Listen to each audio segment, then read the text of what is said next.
What Hello! up? We're here. We're live. We We're made it. we're manifesting in real time. Oh, yeah. The universe is on our side. Woo! How is everyone? Welcome, welcome. We see people saying, "Unveil those secrets." I love Oh, we it. shall. We shall. We got lots of secrets to unveil. Yeah. Too many secrets, too little time, I would say. I secreted this pineapple passion fruit LaCroix off-brand that is very delicious. I was like, Did you like put it out into the universe first and then it came to you yep. because you attracted it through the manifestation thing? I was like, pineapple, good. Passion fruit, amazing. If only there was a beverage that combined the two. And I thought that every day for 100 days, and then there you go. And did it come with like a lot of money too?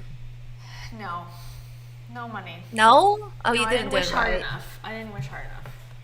You just didn't do it okay. Like you need a teacher. You need someone with a course that costs like a few $1,000 to teach you how to do it properly. Because obviously you're stupid. Well, You teach don't me know how like to you taught. manifest. Yeah, teach me like you taught Natasha Grano, please. Oh yeah. So okay, hear me out. Hear me Number out. one, Uh-huh.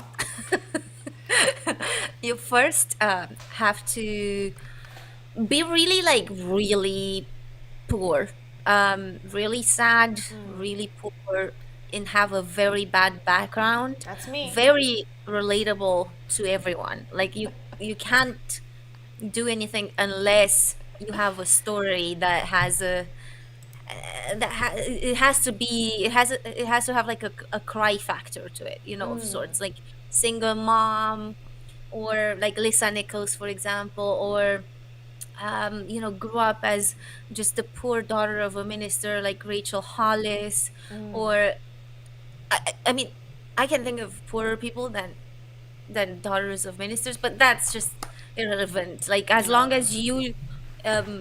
as long as you put it in a way that makes people feel like, oh man, she had it really hard. So that's like ingredient number one. Okay. Ingredient number two, you do your thing. You meditate, toxic positivity. There's Okay. like a lot that goes into it. You have like to spend at least 3 or 4 hours a day in the morning, 3 or 4 hours at night, just kind of thinking on That's it? things. You need to like do vision boards. You need to bullet journal. You need to buy Rachel Hollis's bullet journal. You need to buy a planner. You need to wake up at 4 a.m. because all this stuff takes time. Uh, so there's like a lot that you need to do at first, and then you have to also throw in a few elements of the male gurus, like the financial gurus, the Grant Cardones of the world. You have to hustle, the Gary V's, the hustle, the grind. It's for the, obviously they don't want to say this is just for the men, but you know what I mean. I find that Men will feel, confusing with step two, which is just do the thing, just do it, just be it, and then the hustle factor. That's where I get confused. Am I supposed to yeah, just no, no. chill or hustle? Oh, you just like, first you have to look like you're chilling, and that's just kind of like seamlessly come into your life, but in the background you need to be hustling really really hard. Yes. But trust me, that's the way. So Okay. first Deal. you chill, you look like you're chilling, you look Okay. perfect, you have the abs, you have the everything, Uh you huh. have the beautiful house, you have like, think Brittany Dawn aesthetic. Like Okay. that's just what it looks like, but in the background you're scamming people. So there's, but at the same time you also have to talk as if this all everything happened already. So you don't talk in I want this to happen, I want this in my life, this will It's hopefully in happened. my future I will get a car. You don't say I want a Lamborghini, you say I have a Lamborghini. So this might bring Delusion. you, yeah, so this might sound familiar from Tai Lopez, knowledge. It's about the knowledge and the Lamborghinis and the books in the garage, because that's where people Knowledge. read. Um, Yes, that's what I read. so that's, are we still on step two? Yeah, no, step two is complicated, and you just have to do it right. And Okay. If there's more don't than three worry. steps, I'm out. I only need three. I can only handle three steps. So step one is sad backstory. Step two is just do it, just be it, love it, live it. And step three is Yeah. hustle, no matter what. I like it. Well, I feel like we need step four, which is pay a lot of money on books, courses, Ah. because once you invest in courses and stuff, all this money will come back to you. Like I promise, at some point, it might not come back for the next 10 months, 10 years, 10 decades, Yeah. but someday you will get this return on investment. It will just Perfect. seem like it fell from the sky. It was so easy. And Excellent. there is no way of doing this without paying for conferences, for books, for courses. These are, I know they're not cheap, but as long as you invest the money in yourself, you feel like you're doing something. So as long as you feel like you're doing something and you keep pumping money into the business, I'm sure someday, I mean, this is not proven, but I'm sure one of these days you'll get some money. Okay, good, perfect. And also, can everyone confirm that I sound better now? I made a setting change. Someone said I sounded echoey, which it's hard. I can only hear Cam. I can't hear myself when we do these. So, confirm if I sound better, and if I sound Definitely worse. sound good to me. Okay, okay, good. Maybe I clicked the button correctly. Okay, so I feel like I'm on board. I know how to manifest my future. But Yeah. the person we're talking about today, Rhonda Byrne, is how you pronounce it? Yeah, yeah. And What? not to be confused with Amanda something else, Amanda which Bynes? might be which I have confused her quite a bit. So if you hear me talk about some like random Amanda, just know it's Rhonda Byrne, the producer of The Secret, the writer of The Secret, the face of The Secret, the international bestseller book. It's basically number two under the Bible or something. Like it's the Bible first and then The Secret. I don't know how they managed that, but they somehow did. So we'll talk about how they did it, but that's her. Yeah, like it's all about being spiritual. It's all about being happy. There's no talk of negativity, and when there is, obviously you bring it onto yourself.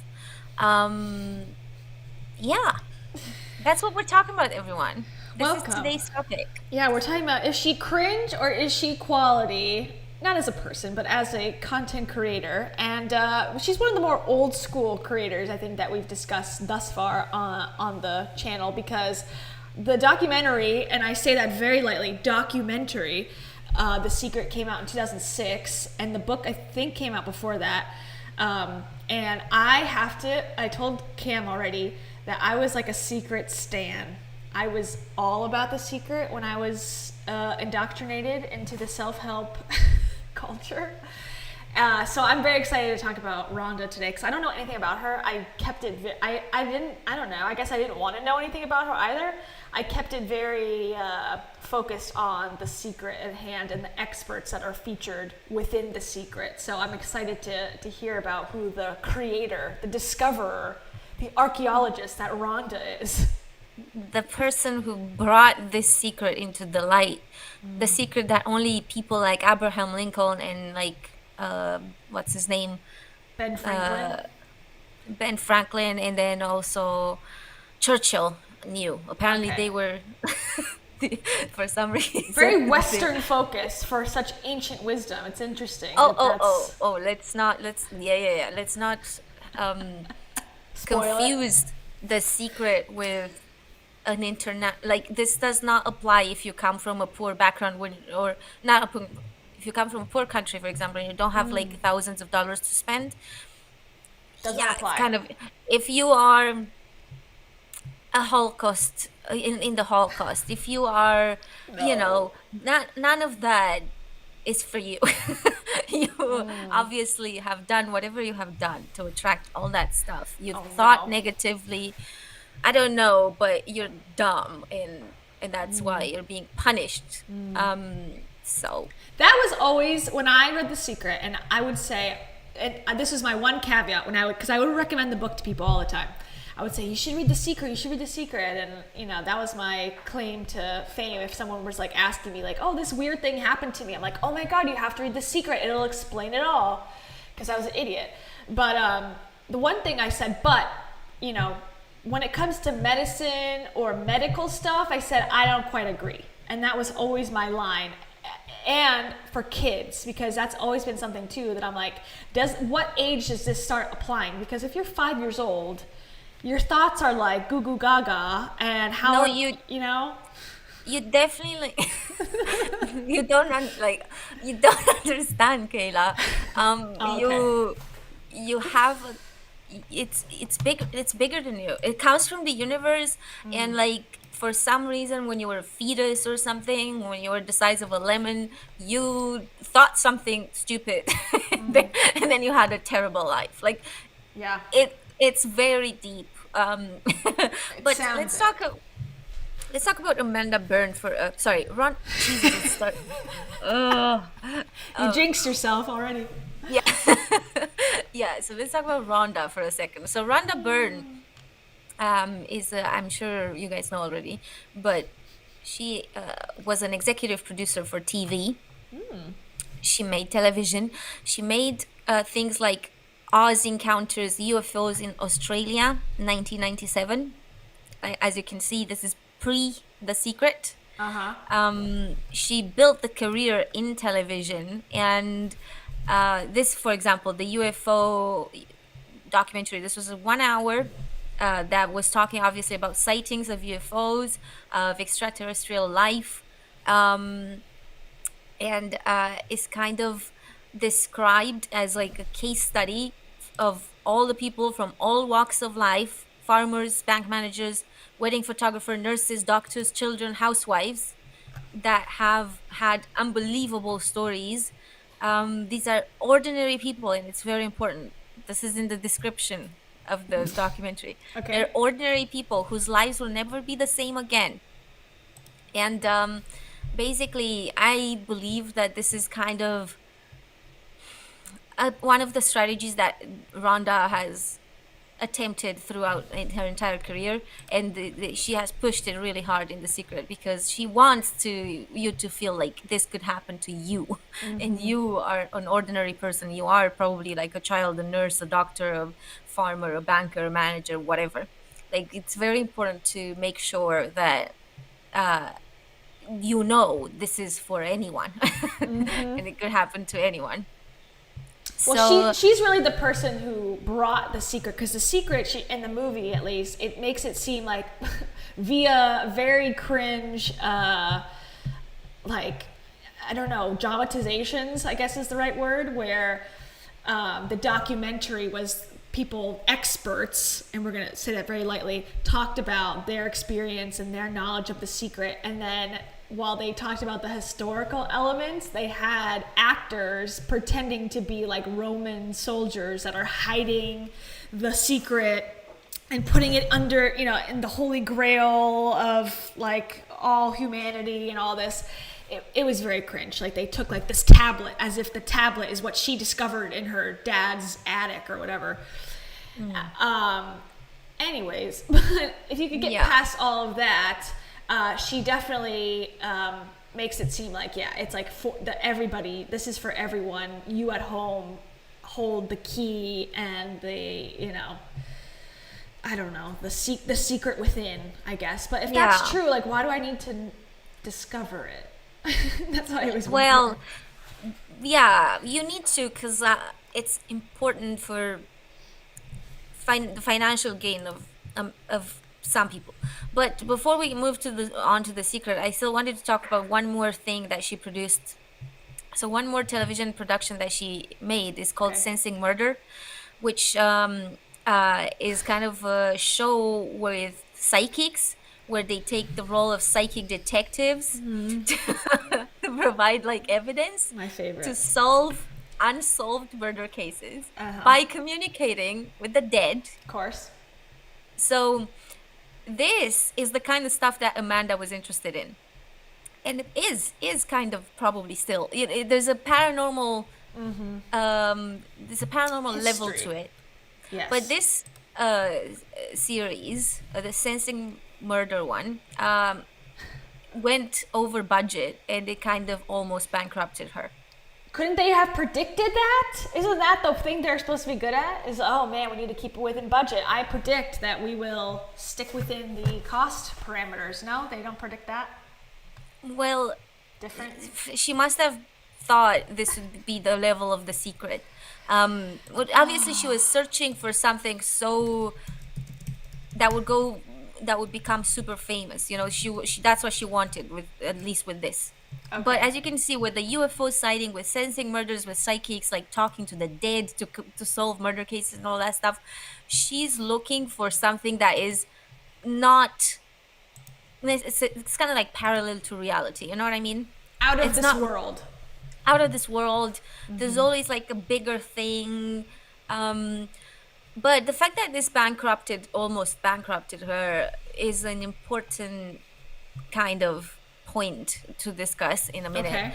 But basically, this was also something that kind of was pushed as something for all the regular people. Everyone from all walks of life could, you know, it's kind of something that's meant to also be relatable. And so that you keep watching, but clearly people didn't. So Okay, so that gives a good background, and I always wonder where people come from. Like before they became self-help gurus, what was their interest? Was it, they were psychiatrists and then became interested in helping the masses? Normally, it's not. Normally, they come from a marketing, sales background, or like you say, like a paranormal background, or a chiropractic background. That Yeah. seems to be the pipeline to self-help guru. That I've seen, or like failed business owner 12 times, then decided, okay, now I'm going to teach other people how to run their businesses. Ironically, that seems to be so sort of. She kind of fits all of these parameters, minus the chiropractic care. Yeah, exactly. And I think that sort of gives them a little bit of credibility almost, because um, if it's people who help people with mental health, you already kind of trust them. If it's chiropractors, you're even though this is completely pseudoscientific, by the way, but they have a reputation of helping you with your physical health, and it's people that you think you're or that you trust by default. Yeah. So it makes total sense that they will just use that as a kind of jumping board to be like, see, I did so much good in my life. Obviously, I would never do any harm. This is me just helping more people, like they just want to appear like, I don't know, the Jesuses of the world for some reason, like Joe Dispenza. This is Jesus Dispenza now. So, Jesus um, Dispenza. Dr. Jesus Dispenza of Nazareth. yeah. Yeah, exactly.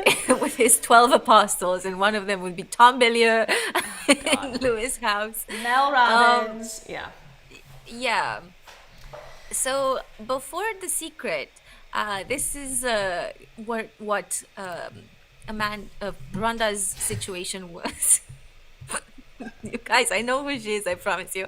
I've done a lot of research. I like her quote at the top here. Feel good. Well, thank you, Rhonda. Appreciate Totally. that. My quote. Feel good. Like, I mean, don't we all feel good like as soon as we read that? Yeah, it really works. Like I suddenly feel amazing.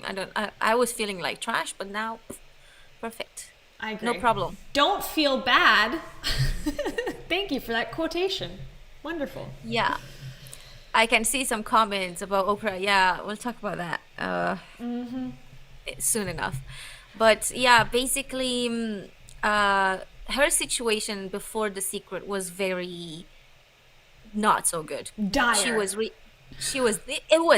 actually was dire. She was recently divorced. Her father passed away in 2004.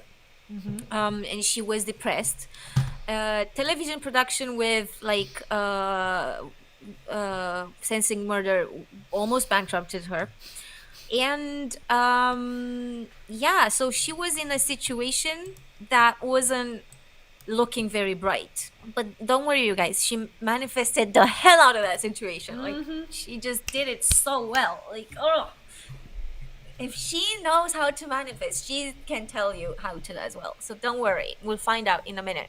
But what happened when she was, as with anyone struggling with money situations, and I was there myself, as with anyone struggling with depression, and I was there myself, and with the, choosing a career, or like the career you chose is not going very well, and I've recently just kind of given up on one.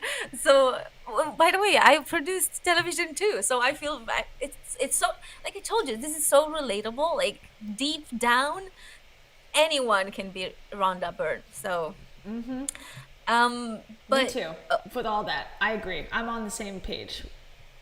as with anyone struggling with all sorts of things, what do? You look for, people who have succeeded, right? And you want to hear how they did it, right? So that's what she did. Just like we look for information on YouTube, she did too, but I don't think that YouTube existed. Did it? I In think 2006? it launched in 2006, so it wouldn't have been accessible at that point yet before she made the movie. Uh-huh. Well, somehow she managed to come across this book by Wallace D. Wattles is his name. Uh-huh. And he wrote a book called The Science of Getting Rich that was published Yes. in 1910, so a long time ago. Um, and this is what the secret is based on. It's based on this book. This is her inspiration for the secret. Is it, okay. Is this another book? That seems interesting and maybe possibly concerning. Here's what the book looks like, Yeah, at least today. yeah. So this was this guy, Wallace D. Wattles, was poor, and then he was born poor, but he died rich. I guess The he dream. somehow found the secret to becoming rich, and he wrote this book, The Science of Getting Rich. Okay. But he also wrote another book called The Science of Getting Well. Uh-oh. Yeah. Um, I'm concerned. Oh, This is the of book. getting well. Hold on. I hope he doesn't By have a speech impediment. That would be an unfortunate name to have if you had like speech issues, like Wallace D. Wattles. yeah, I That would be don't. really mean. It doesn't Listen. sound great, but Wallace yeah. D. Wattles. Okay, sorry. The science of getting well. So in this book, he tells you how to get well from injury. It's sort of Jesus dispensa situation. Okay. You Believe you your. learn about how to think about health in order to manifest your health. Funny thing is, he died at 51. uh, Oh, Tragically, after suffering long-term health implications. And was throughout the time that he was writing The Science of Getting Well. He had Lord. I found the apparently complications from hookworm, and he starved to death, some people say. And so this is, Ugh. I don't know exactly, but the idea is, the fact is, he died at 51 from health complications. So it might be hookworm and starvation, because he apparently had a terrible diet. um Either way, it doesn't matter. Very young, 51, for someone who can teach you how to get well, to die at 51 from health complications. You can see the background is starting to get wobbly here. It's getting waddly. Yeah, it's getting wobbly.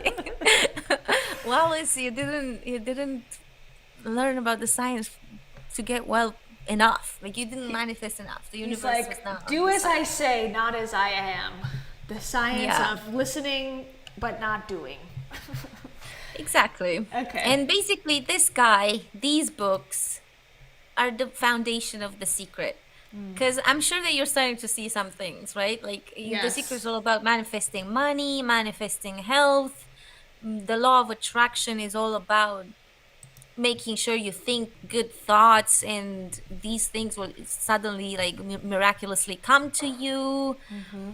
this was the foundation to this.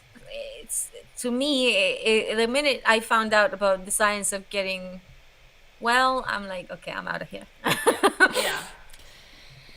The concepts, honestly, from every self-help book, every like Napoleon Hill, Think and Grow Rich, all these books that came out like the 1900s, they all share basically the same philosophy. Is if you believe in whatever you want, that's the only thing slash the first step to getting what you want. Thoughts become things, and Tony Robbins says it, Rachel Hollis says, they all say it in their own, marketed way, but that's basically what they're all saying is if you believe it, it'll happen. And then the best thing about this method is that if it doesn't come true, it's like, well, you must not have believed it. You must not have thought it correctly. Yeah. Yeah, exactly. So the idea with the law of attraction is that it's happening whether you know it or not. So this is complete BS, you guys. Like, I'm not saying that's what it is. I'm just saying that's what they're telling you it is. So it's like once you become aware and you start thinking these good thoughts, then suddenly all of the good things will happen. But if you're not aware, you might be wrongly manifesting negative things, and so it's important to be super aware. But yeah, basically, she claimed that all the great men in history knew about this law of attraction. It was a secret that only people like Abraham Lincoln, Beethoven, Churchill, Jack Canfield knew. Yeah, he's right up Don't there. you love it?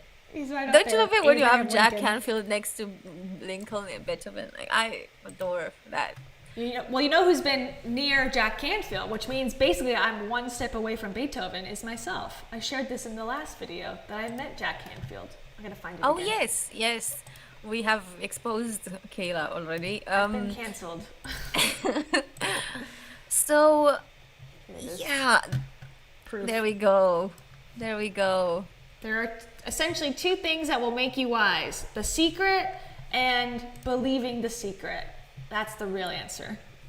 And it's funny because like the books you read, I do agree that books are like 'cause there's just so much of someone's wisdom that goes into a book.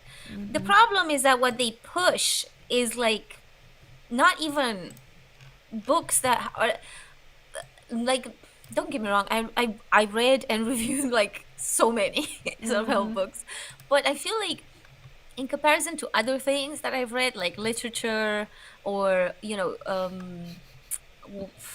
I don't know, anything else like history books, anything that has any basis on fact, Yeah. um these just don't stand on the same level to me. No. And even if you've read the book, I don't know how many people watching have read the book and actually flipped through the physical book. I mean, it's like one sentence a page. Like in terms of like actual words per page and chapters per book, it's very low. That's why I think it did so well, is because it's so small. People are like, oh, I could read this. Like, this is handleable. The secret to life is in this like 2-page book when you really put all the words together. So even the way she wrote it is not textbook style. It's like very consumable. Person with a low education could comprehend these concepts. Even the way the pictures are and the way that the writing is, you can see my background, that's kind of how it looks. It's very graphic heavy. So to me, that means it's for like children and up. Yeah, and that's probably part of the being relatable thing. Like they want to appeal to like normal people who would not necessarily feel like they can read like a gigantic 1,000 page like history book or something. They Because that's why they made it really digestible, really easy to read, because they don't care. What they care about is selling you other things. So that's ultimately the goal of this. The goal of Amanda being in a situation of her having just been divorced and her career going to hell. She wanted to make some money. She wanted to make The Secret, the movie. And Yeah. wait, no, did the book come first? I think that maybe book- the movie came first. Oh, really? Oh, okay. The movie came out in 2006. I thought the book came out first, but I Also 2006, but I think the book came out, no, the movie came out in March and the book came out in November. okay. And her name's Rhonda, by the way. You called her Amanda. Rhonda! Oh my God. I'm so sorry. Maybe she I was don't Amanda in understand. a past life or something. I've clearly manifested this like wrongful terminology. I don't know. Sorry. Kayla Pip says, I wonder if they push positivity only so they can discredit anyone who questions them to seem superior. Yes, yes, exactly. Because it's kind of like they want a cult following. They want people who will just follow them blindly and do whatever it is, and whatever they will buy, whatever it is that they are selling. And if you are negative and write a negative review or something, that might put people off from buying their whatever it is, their book, their course, their conference, their whatever. So if they just encourage positive thinking and being only positive and only talking about positive things, then you will be essentially, I don't know, killed if you speak out in a conference and you say something negative. I don't know. They will just like Social all jump pressure. on you. Social pressure. They will look back like at you like you just did something. They will shun you because you're negative. They don't want to be around negative people and negative thoughts and whatever, all that stuff. So that's at least my take on it.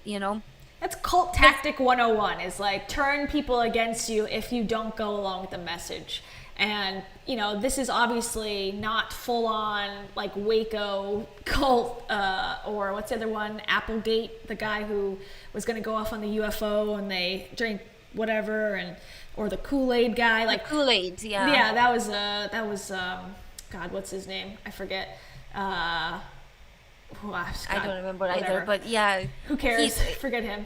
It's not that level, but it's definitely the same tactics to get people to comply, to get people to spend their money, sometimes the only money that they have on these, figures that are giving life advice. It's much less serious because they're not telling you, hey, have your children and you drink the Kool-Aid. But I think it's the plan minus the final extreme step. Really? yeah, exactly. And most MLMs, for example, have the same exact tactics. Yep. And even actually one guy from Nexium, he was actually he had an MLM first and then started Nexium and like basically kind of brought his downline, I guess, into Nexium and made it like a sex cult. So basically, I don't know how he managed that pivot, but he did, and he eventually ended in prison. So that should tell you, just how awful these things are. But There's a yeah, lot of it's not. overlap. I think Rhonda kept it like relatively safe. She's not in prison yet. Yet. In fact, she's recently been on Lewis House. Did you guys see that transition? Oh man, I'm so proud of myself. But we should probably have a look at the Lewis House thing just to kind of hear her speak a little. You want to do that? Okay. That one is Lewis House. And if you don't know who Lewis House is, you haven't been on this channel long enough. He is a self-help guru in his own right, but his real claim to fame is that he platforms other self-help people, very similar to Tom Bilyeu on Impact Theory, and Lisa Bilyeu too, his wife. They're not really giving the advice as much as they are asking the other experts for advice, but also making them, platforming them, and basically supporting the people that they bring on the show. So it's, so it's like they can kind of take a step back and go, oh, well, I didn't give any advice. I was just asking people for their advice. But basically while they're doing that, they're propping up a certain message. So anyways, that's Lewis. Yeah. This is his show called The School of Greatness. If you guys didn't know, you will become great by taking the School of Greatness. Yeah. I'm watching his show. And it's also just as expensive as university. Like if you guys spend like 60 grand a year on universities, you might also spend that much on this without realizing. On kind of school of greatness of self-help. is pretty expensive. Yeah. And Lewis, I don't know. He's boring to me. He's got like no sob story other than like, oh, I was a football Shy. player and I was He was shy quiet. with women.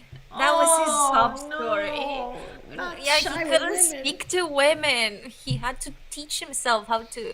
This is, by the way, his story from when he was a teenager. As if all the other teenagers are not shy. Like, I've never. Okay, never mind. I'm gonna get Wasn't so he a mad. college football player? Usually, like if you have a collegiate, especially on the football team, being shy is like not of no consequence. At least where I went to school, no one would care. Be like, oh, he's on the football team. Cool, I'm down. Let's date. Yeah, exactly. But don't think too hard on that. Just Okay, take the sob story on. That's one just of take that's it. number. That's the what did we say the rules were? Like I think this was number two. You have to be positive. You don't look at the like you just close your eyes when you or your ears when you hear something that might sound a little sus. You're not allowed. Just think of the positive, and you will only look at the positive, and then you will only see the positive, and then you will be completely out of this reality somehow. You'll make it. I'm going to Um, summarize. Let me summarize all of these methods in one learn how to be positive and the secret of success in 3 seconds. You ready? That's what you do. yeah, yeah, Don't say anything yeah. negative. Don't. It's the monkeys with the eyes, the ears, and the mouth. Just say nothing and don't listen and don't talk and don't see It anything. it's just so like one-sided because it's kind of like if you constantly and you've seen, I'm sure that you've heard this from Rachel Hollis a lot, just constantly, and she's not the only one, but the gratitude journals, because if you constantly look for the positive and then you see the positive, then you kind of give yourself a confirmation bias. Yeah. You're like, oh, look how many positive things are happening to me, and I'm sure that some positive things are happening to you, but you're closing your eyes to all the negative things. You're just putting them, you're essentially like shoving them under the rug and not looking at them. And well, who cares if you had debt, and who cares if you whatever, who cares if you can barely feed your children? Look at the positive. The children are alive. Like, stuff like that is just kind of why it's so insidious to me, because and Yeah. even with people like Rachel Hollis, and we've been in a war. Well, we, I guess, not we, but Ukraine has been at war for 2 months now. Yeah. They haven't mentioned that once because It's negative. it's negative, and also that's not how you sell things. You don't sell like, what could she sell for Ukraine? Really, like, just she doesn't want to like donate. She doesn't want to, be like, okay, buy my planner and I'll donate like the proceeds to Ukraine or whatever. No, she wants a profit to herself. So in that circumstance, why bring it up in the first place? Yeah. And I don't know. I go back and forth because I'm like, well, it's like, does everybody have to be a humanitarian to have a business? No, I don't think so. But when you deal in the space of, making people positive and changing the world and how they talk about how important their jobs are, when it is just for personal gain and personal profit, it just makes me think like, oh, it seems a little one-sided or a little bit like I would hope that a super enlightened person would want to give away a lot of their wealth, and yet here a lot of these people are in huge mansions with separate homes with kids in boarding school, like they're typical rich people. They're not any better at all. They're just basically following the capitalist plan of climb the ladder, get as much money as you can, save it all for yourself, and die. Yeah, yeah. And you told me a story before that you worked with some self-help people and they were really cheap in paying you. Totally, 100%. And they were like, charge what you're worth. They would tell their followers, charge what you're worth. And if people don't like it, then, you're in the wrong place. And then I would be like, okay, I'm ready to get paid now. They're like, oh, we need to cut back on this because we didn't sell as many tickets as we wanted to, and blah, blah, blah. It's like, meanwhile, they're driving around in like a Mercedes G-Wagon and like, preaching that, life is not about money, but also, it's the most important thing to us, and pay us $3,000 to come to our conference, blah, blah, blah. It's just another scam. And maybe scam's a hard, tough word, but it's another trick on your psychology to make you believe that this is the thing that's going to make you happy. And in reality, happiness is totally different for everybody. And even if you got to all the things that they accomplish, it probably won't make you happy, because happiness is fleeting and it doesn't really exist in the form that people claim it does. Yeah, and I think there's a dangerous element to this idea. And Rachel has done it best with choose joy and stuff. Yeah. But there's a dangerous element because, like, I think you have to be really just plugged into the reality of your situation in order to do what you need to change it. Because when you choose joy and you're constantly positive and you're only looking at it, kind of like um it kind of engages you in this like passive, I'm just gonna think about it, I'm gonna choose joy, it's all gonna come to me, blah blah blah. But you're likely not to, and I am sure that if I look for this there will be studies on this, but I think you're likely not to do the difficult stuff, because sometimes, Yeah. like, when you're in a bad situation, especially when you're depressed or whatever, like, you need to do the difficult things and potentially pay some money to go to a therapist for a long time, and that's not easy because you're gonna talk about, you would know more about this because you're going to a therapist, but you're gonna talk about things that are not easy and pleasant and yeah, stuff, it's and it's horrible. difficult, It's and it's wonderful and negative. horrible. Yeah, of course. Yeah.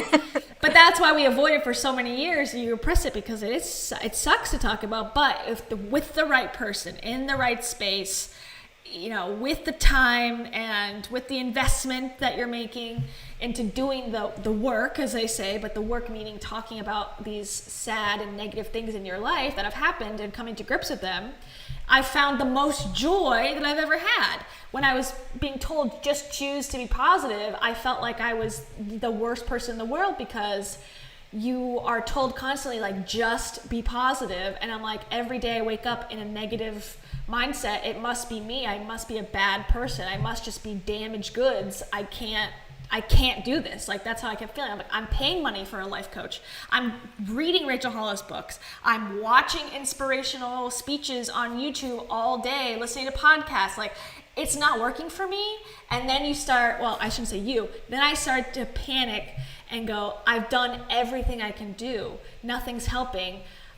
This world must not be for me, type of thing. And that's a dangerous ledge to be on, symbolically and physically, but like symbolically, people that are told like self-help can heal all your issues, it's so dangerous, because it's not. And like, Rachel Hollis doesn't know who, well, maybe she does now, but she didn't know who I was when I read her book.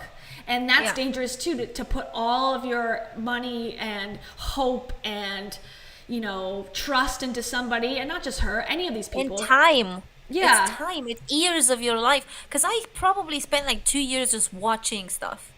Yeah, passively, or watching it and just, like, I never commented on a thing.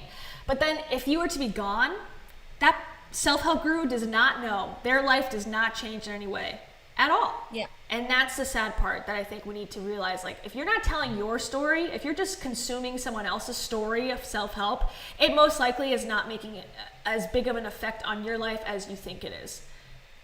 No, and it's actually going to damage things more. It's going to waste precious time, and it's going to keep you involved in the self-help industry that keeps on selling you the next thing. And we've seen it with Dan Locke, for example. Dan Locke is one of the famous self-helpers who has like a bunch of courses, and they are like expensive. He brags about, oh, by the way, this is very, very okay for self-helpers to brag about how wealthy they are, because they were two like very poor ones. So now they can just, I don't know if in any industry anyone brags about having money, and there's like people with way more money than they have, Oh, yeah. but they will not brag. But in self-help, they all brag so bad. Like, constantly I'm hearing how much money they make, and often, like with Dean Graziosi, it's bullshit. Oh yeah, it's all, and like, okay, and I think this is something that we all need to keep in mind too with business claims. You could have $1 million business, and that's true, but you've spent $5 million in making whatever like happen. Like, oh, I make conferences. I made $1 million at this conference. It's like, if you spent 5 million accomplishing that, you're a failed business person. Like, Yeah. we don't ask the follow-up questions like, well, how much did you net?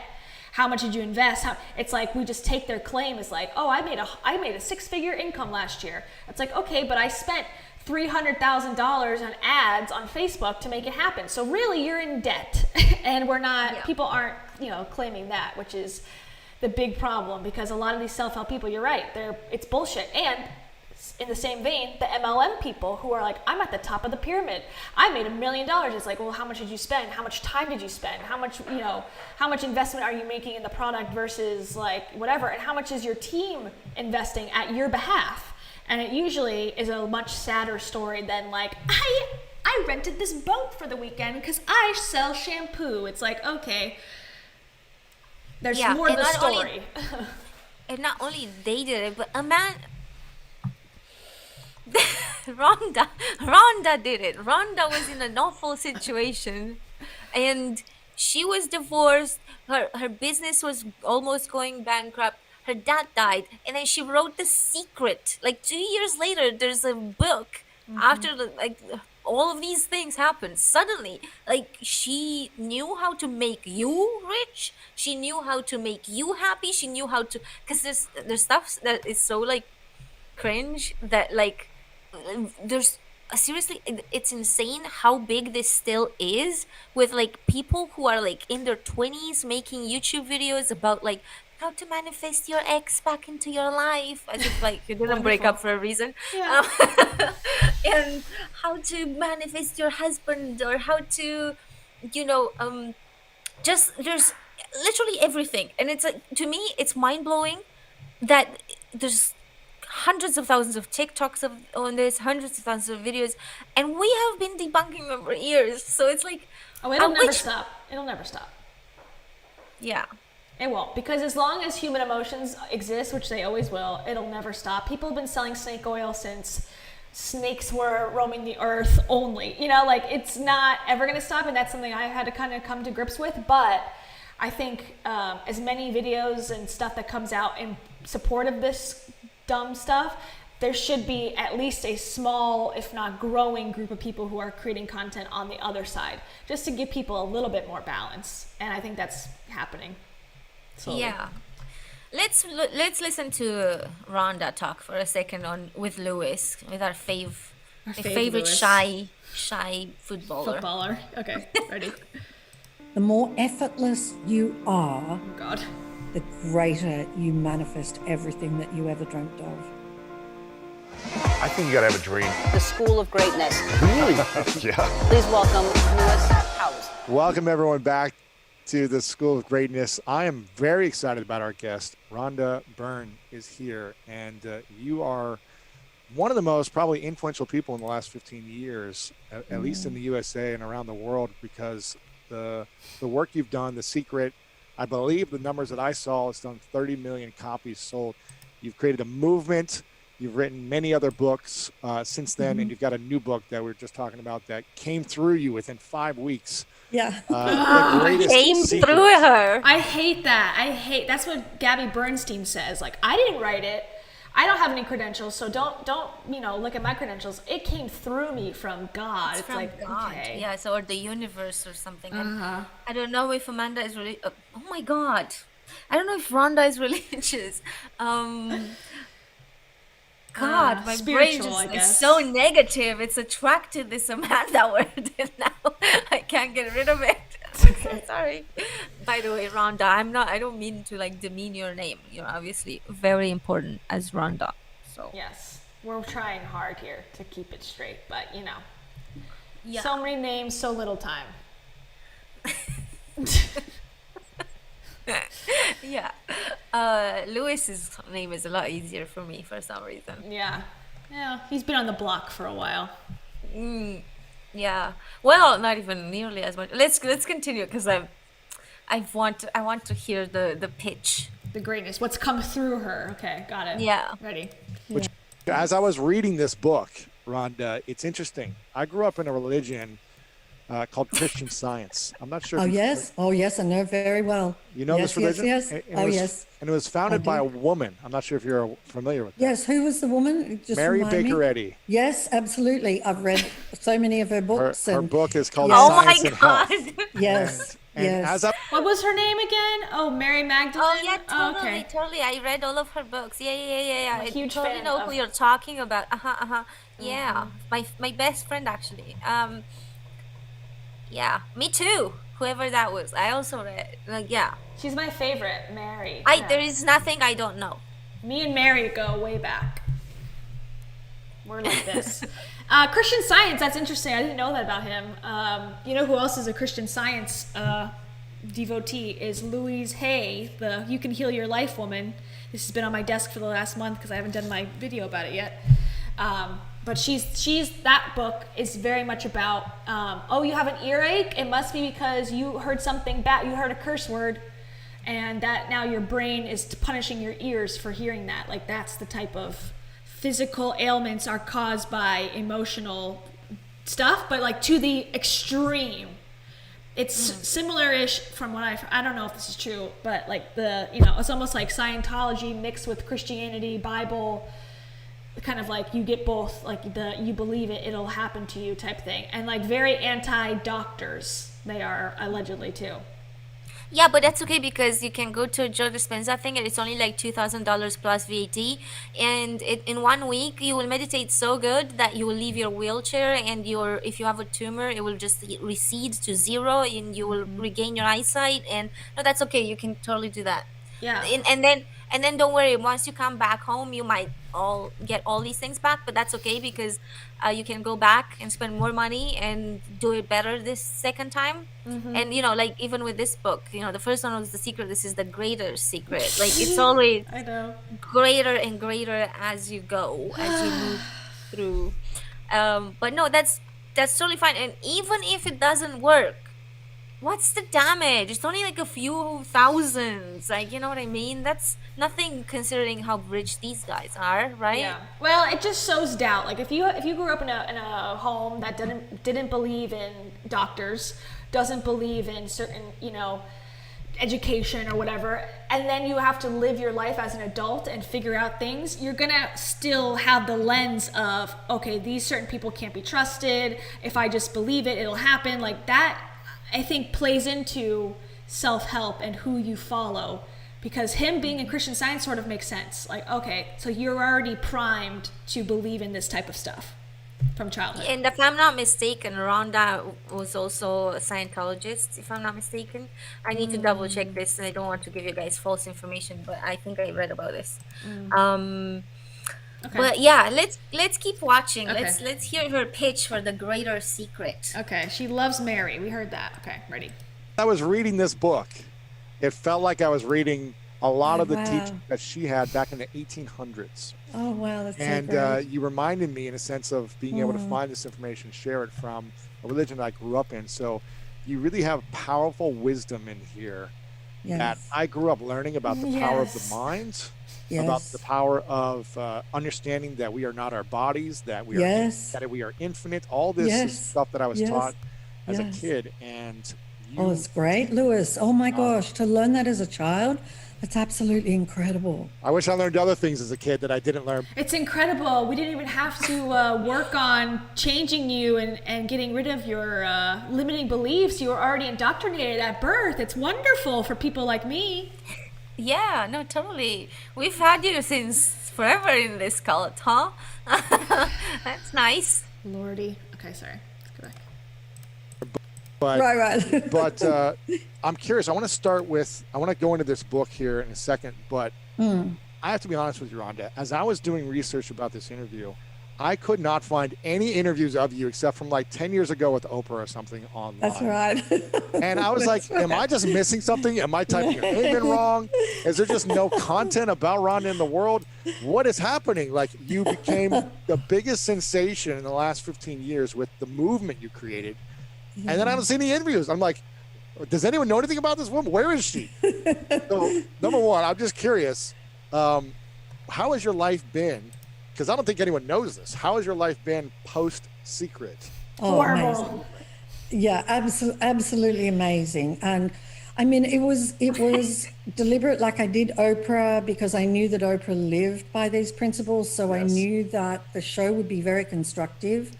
And because I mean, I just shared something that I discovered and I absolutely knew was the truth. You know, I looked back on my life and I could just see my whole life just lined up in front of me, and I was just like, oh, this is the absolute truth. And I was so amazed that I was still on earth, because, you know, some of the negativity that I got into in my life, I'm like, the universe definitely loves us, because, yeah, because the fact that I was still standing.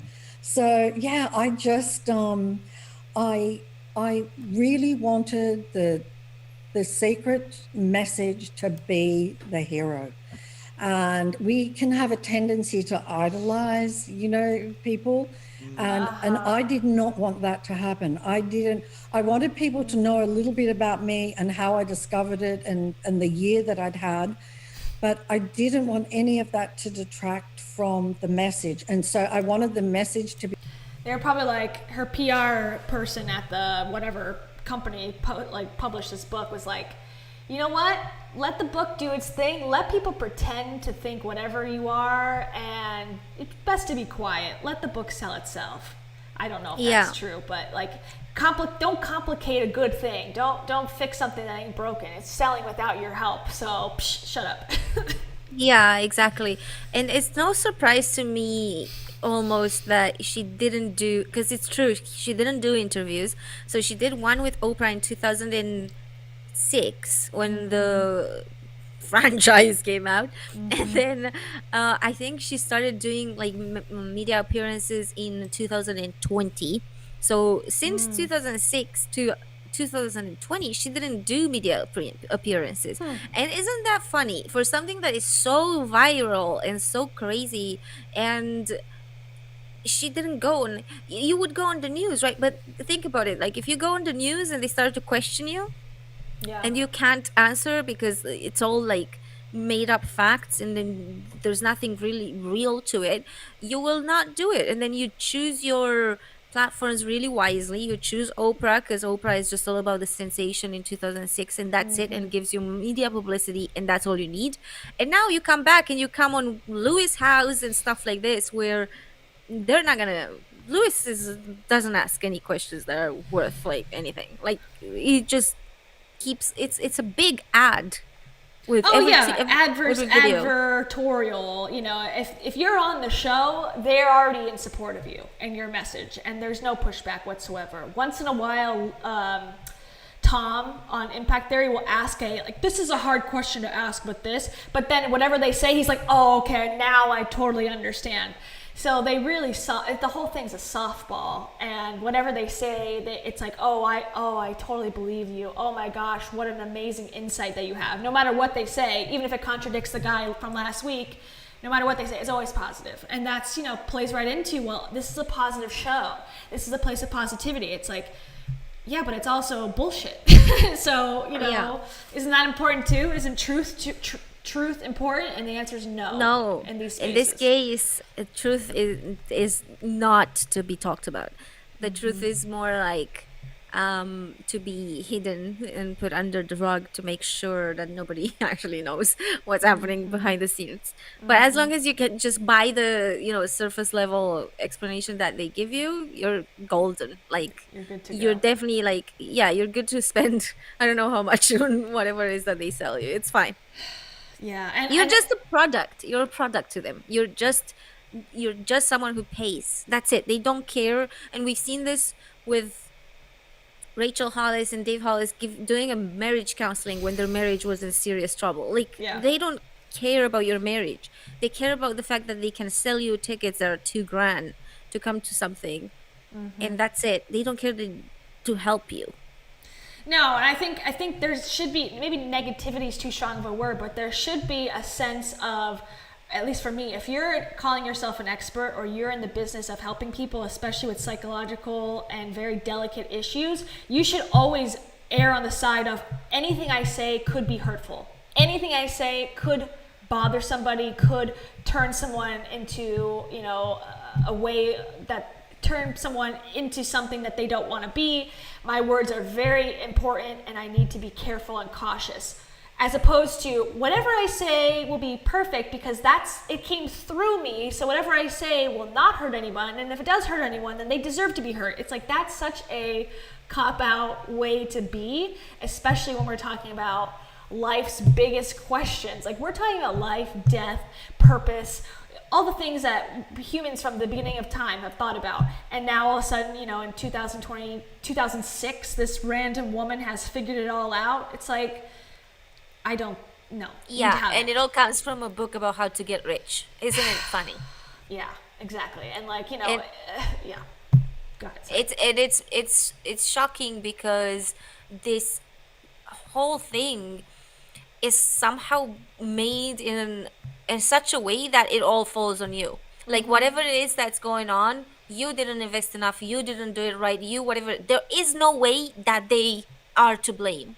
And Yeah. this is the most insidious thing because with a doctor, with a psychologist, with whatever it is that has like it's like a regular professional that you need help from and you go into they're them doing something to you can get them a malpractice lawsuit. They can get in trouble. In this case, nothing.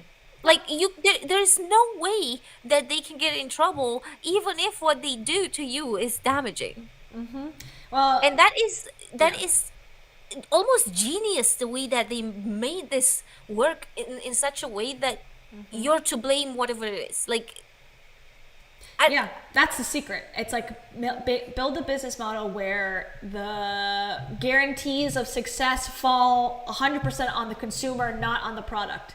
If like, for example, if McDonald's had the same model, it would be like, this hamburger will make you skinny and you eat it. And it's like, oh, it didn't make me skinny. It's like, well, that's on you. It must be your metabolism. It's not our fault. It's like, but you guaranteed it. It's like, well, you must not have eaten it in the right way. You're supposed to eat it, one bite, one morsel a week. So sorry.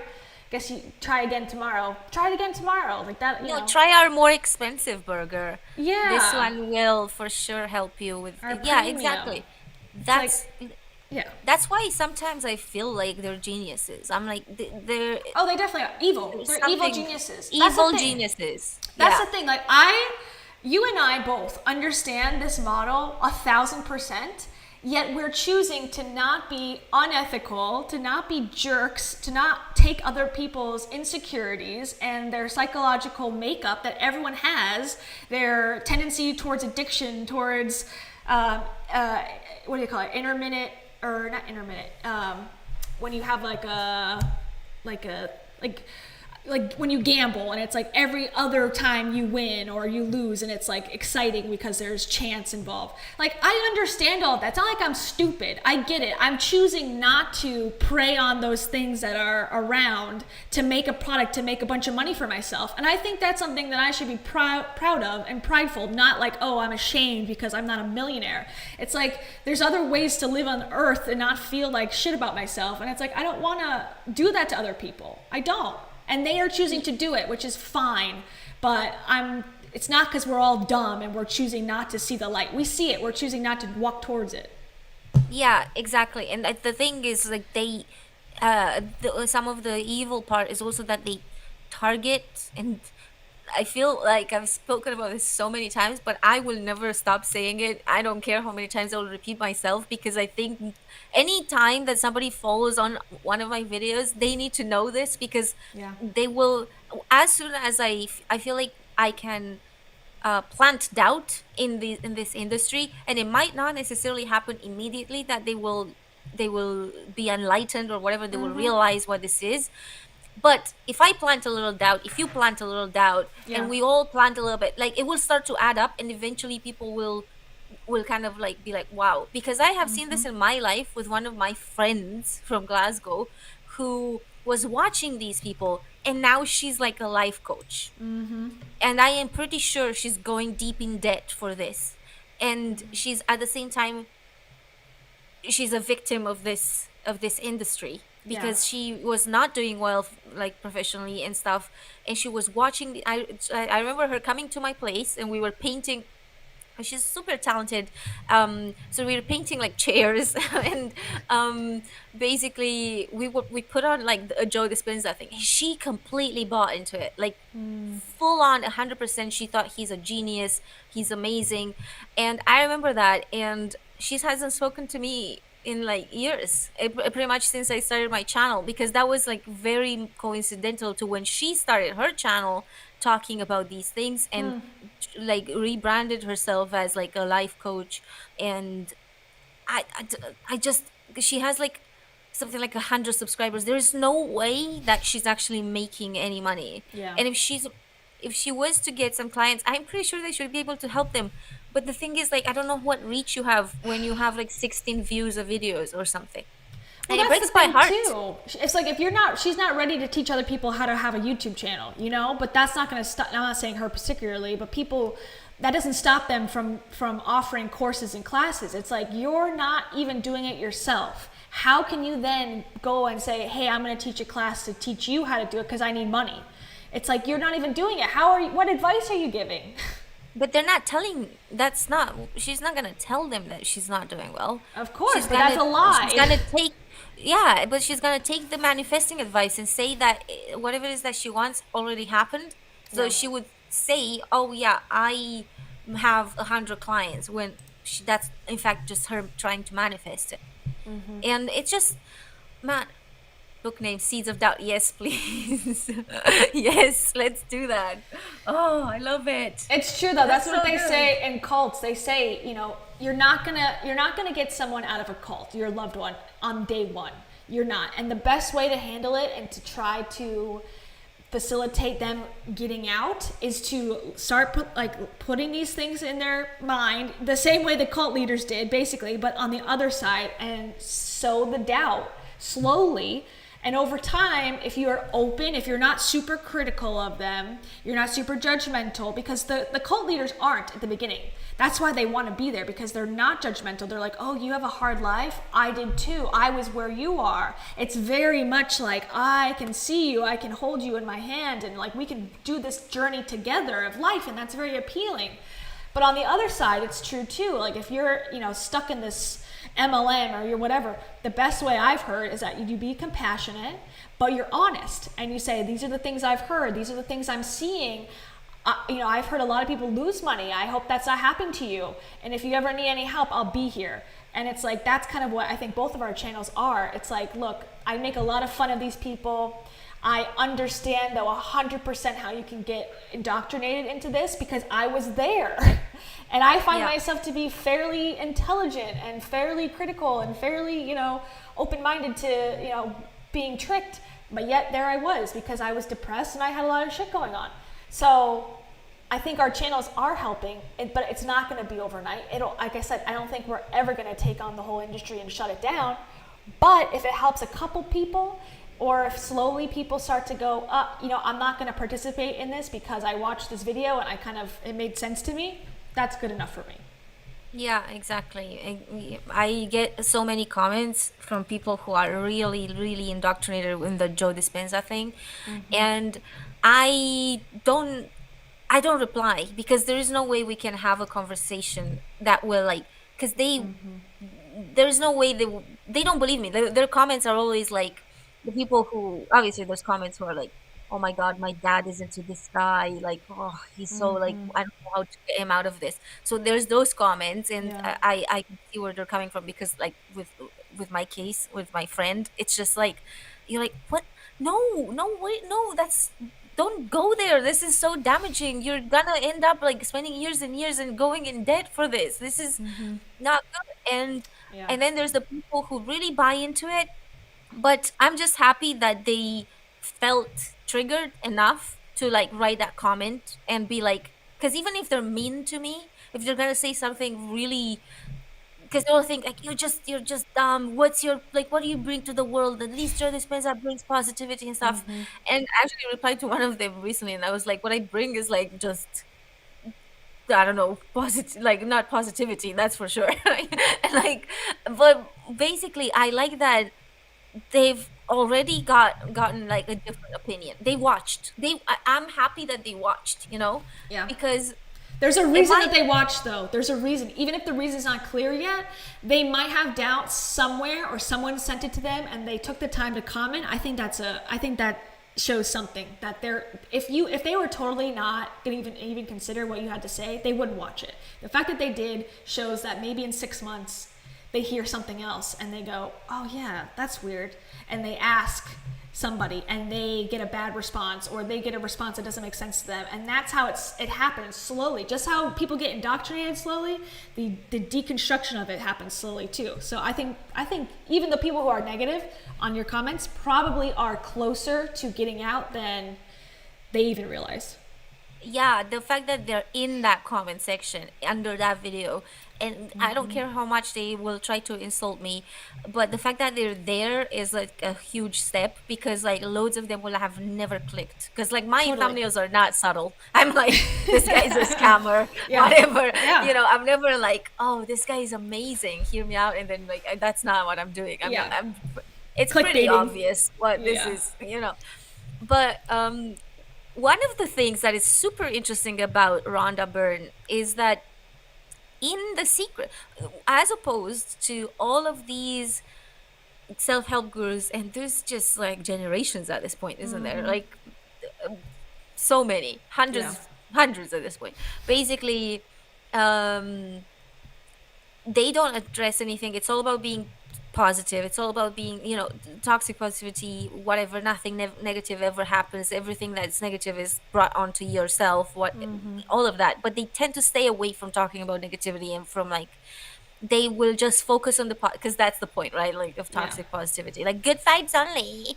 And this has perpetrated even like people who don't even have any relation to like the self-help. I had a friend who, when I broke up with my ex, we met, and she was like, yeah, I can't wait for the moment when you just are able to like talk about someone else or something else, and just like basically was like she wanted the good vibes, and I had just like, it was the first week of being out of a 5-year relationship, and I was not in a good vibes only mode. So and I really just remember that being like, oh, this is the toxic positivity thing. That's what it is. Like, she doesn't want to hear, because this is like ruining her moment, whatever. Like, but like she's like under what's it called? Like under uh she's not validating my experience of having just broken up with someone that I thought I was shared my life with for like so many years. Like, that's not a moment where you just go like, like good vibes only, Cam, thanks. Like, Yeah, it's not supportive. It's not holding space for somebody. Yeah, but she was somehow indoctrinated into that toxic positivity thing without even being. She's not someone who's into self-help. So I'm like, okay, so this is travel, this is ripples now. Like, it's like everywhere, and people don't even understand what it is. Yeah. But back to Rhonda, basically in The Secret, she did address big events like wars, the Holocaust. She talked about these in The Secret, and we have a couple of screenshots. And pull it up. Hold on.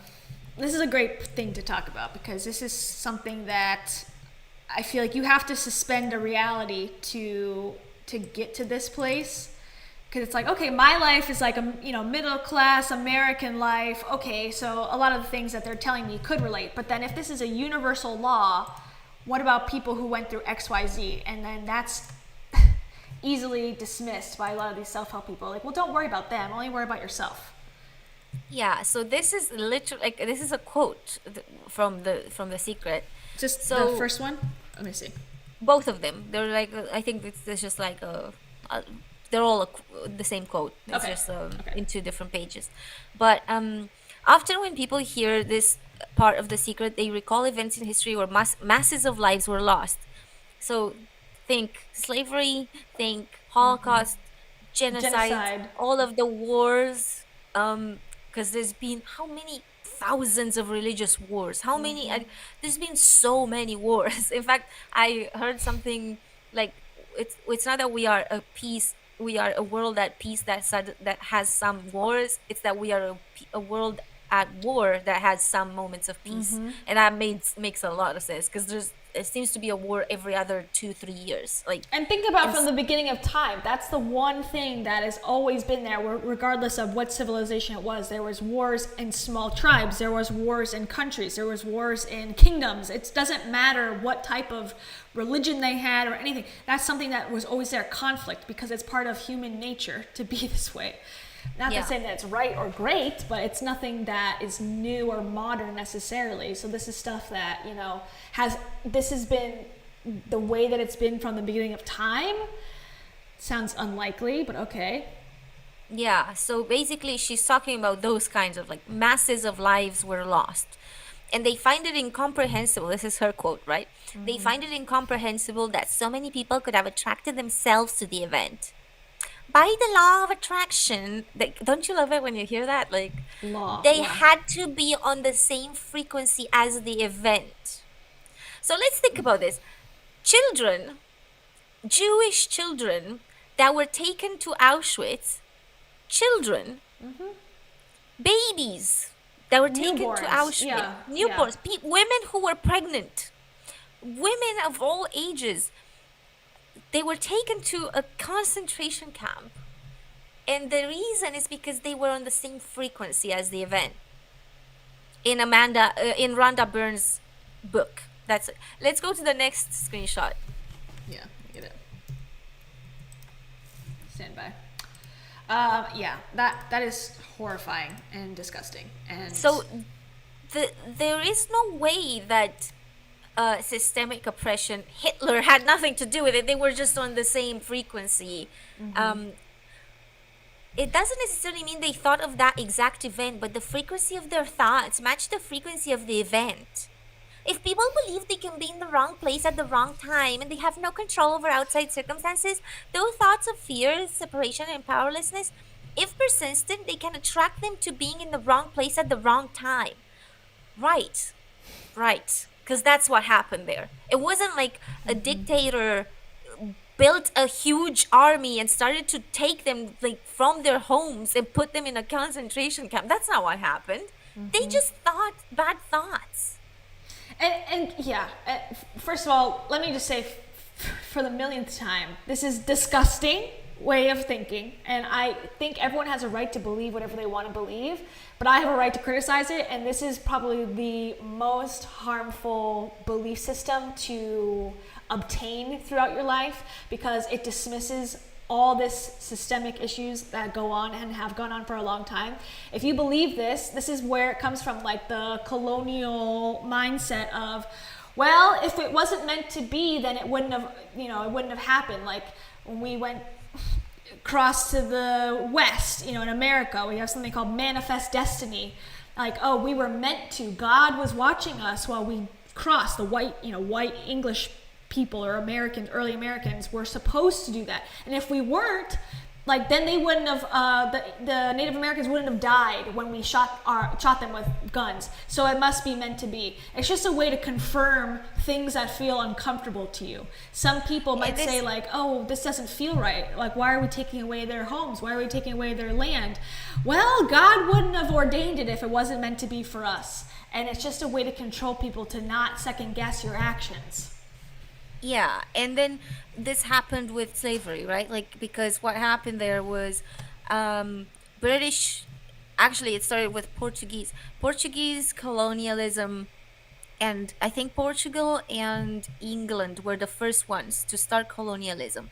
So what they did is they went to Africa and they had hired people in Africa who would essentially take Africans, put them in a prison, and hold them there until the colonialists came and took them on ships in chains and took them off to plantations in the Caribbean, in just all of the plantations. Like, literally, that's what they did. They had locals paid that were literally going and like arresting people and putting them in these prisons. So that they must have thought really bad thoughts, those people, right? Like obviously they brought it onto themselves. And this has nothing to do with the fact that England and Scotland and Portugal and Spain and France, they suddenly became super rich. Like this is, it's just England Manifested. and France and stuff, they had good thoughts of richness and stuff, and it didn't matter the pillaging and the taking of them and the whatever is all of the disgusting things that they did. And then not only this is not a one-time event. They did this for a long time, and then when they were on these plantations, these people were like whipped. They were kept in chains. They were put to work with no payment. They were enslaved. Yeah. And there's like Rhonda Byrne telling us the frequency of their thoughts matched the frequency of the event. And she has the balls to put this in like the book. I'm like at a loss for words to even explain, like I said, how disgusting It's so this thought process disgusting. is, because it again, then you go, I think it's just a way to forgive oppressors, too. It's like, well, if I did take away their rights, or I did take away their freedom, but it must have been something that they did. And if it's like, well, it was a child, it's like, well, then the secondary thought, which is like even more extreme, is like, well, they must have done something in their past life to make them deserve the life that Okay. they're getting this time. And I've heard it all. Like, I've brought these things up to people who've, have disagreed with me, and that's what they say. And it's like, well, how can I argue with that? And it's like, how can I argue with, well, their life before? It's like, I don't personally believe that past lives are, everyone was Joan of Arc, apparently. Everyone was Genghis Khan, in their past life, of course. Like, they were very important in their past life.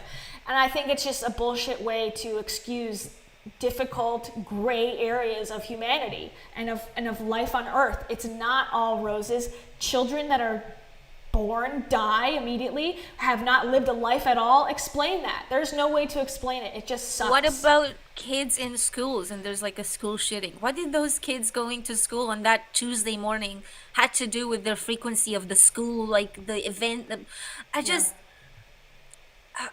Do you see how insidious it is in making it be about it's your fault? Yeah. It's like, it's whatever it is, your fault.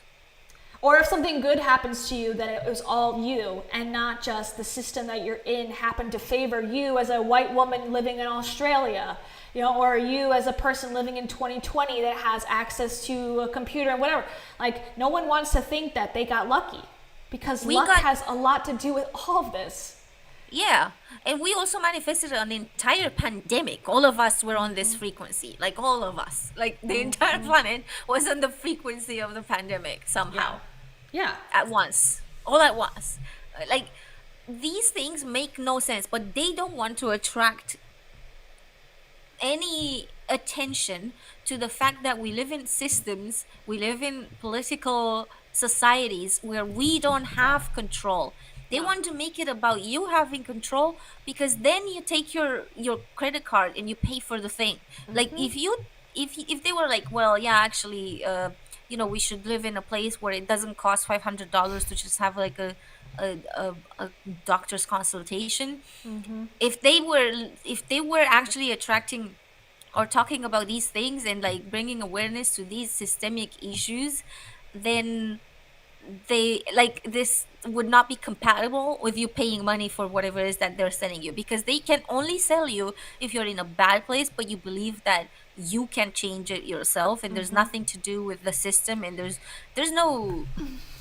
Imagine like the people who were enslaved, like they were in a system, like they were in a situation where literally people were putting chains on their legs and whipping them. How could they do something about that? Like, what can you do when you're being whipped and in chains? Like,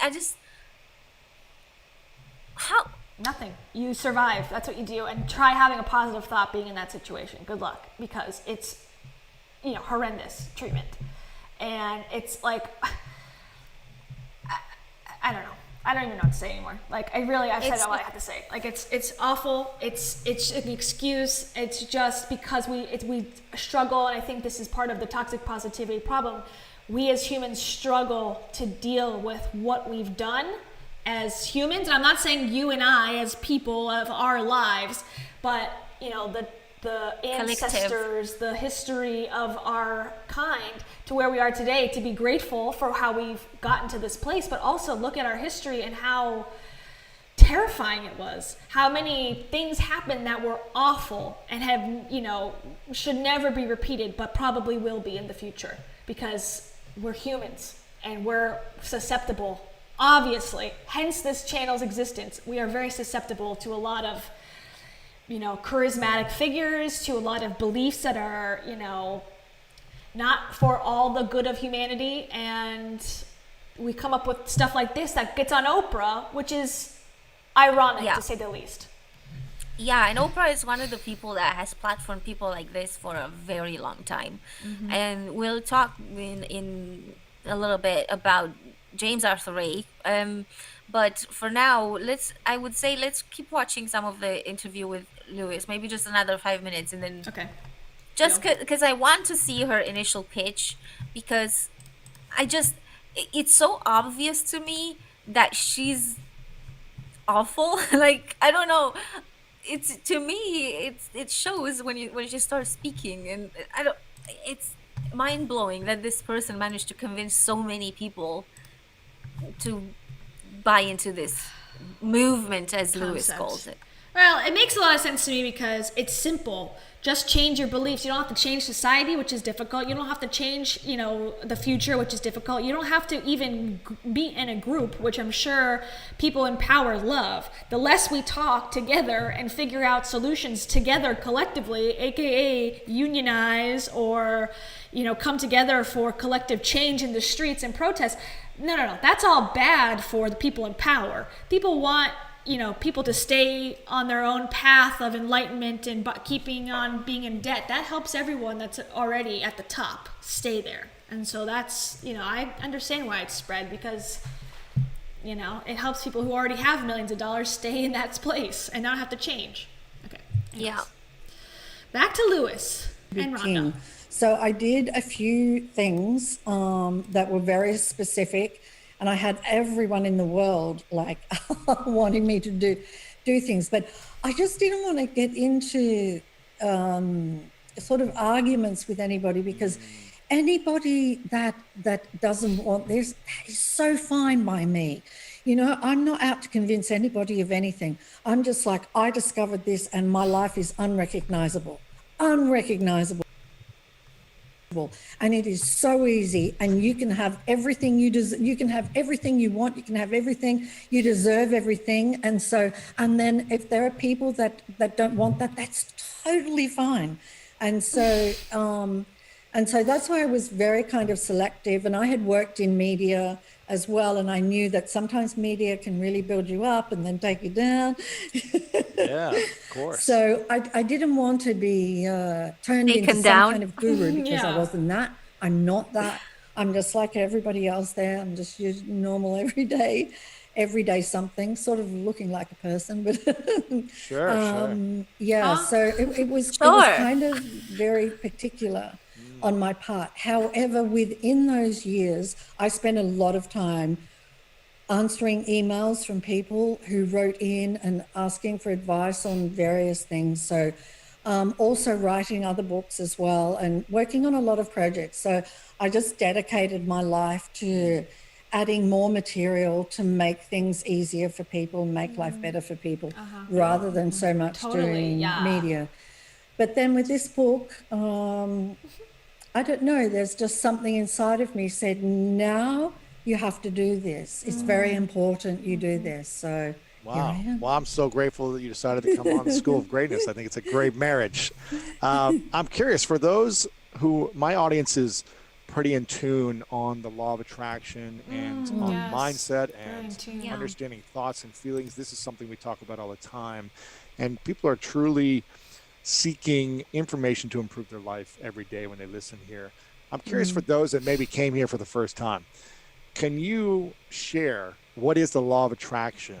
And is it possible that anyone can truly achieve what they want if they use it effectively? And also, part two of this question, what's the quickest way to hold you back from the law of attraction? So I'm going to predict the answer. She's going to say yes, of course, anyone in any situation can use the law of attraction. But the one thing that can hold you back is doubt, self-doubt, that it's not going to work for you. It's not going to work. It's not gonna work unless you buy into it perfectly. Unless you believe. Yeah, you gotta vibrate at the frequency of me. And then once you do that, just so easy. It's just like $10,000 later, you're good to go. Yeah. And I always find it to be funny with gurus with law of attraction. I'm like, if you really had the power to change anything about your life or about life on Earth, this is what you choose to do. Write a book that's going to go into Barnes and Noble and sit on people's toilets, like, you know, to read in between, like, while they're in the bathroom. Like, that's what you choose. You could be, you know, anything in the world. You could be princess, queen. You could be, you know, a humanitarian. You could save people's lives. This is what you choose to do. Book writer, and go on Lewis Howe's Zoom call. No thanks. That would not be the manifesting Yeah, that I would don't be doing. worry about ending life, ending world hunger. Don't worry about ending wars. You know, if you can manifest, just worry about buying products like courses online. Don't worry about, you know, anything that is really worth worrying about. Don't worry about the planet dying and all that stuff. It's not important. It's very important to buy a product that costs money from them and make them richer. That's really that's what will change things, you know, not. Yeah. Yeah. Okay. Well, let's hear what her answer is. What Amanda's answer is. Amanda, aka Rhonda. Okay. Let's go. one of the ways that I talk about the law of attraction or the secret is sort of in a different way from the way I used to speak about it, because I'm always looking how can I make it even simpler.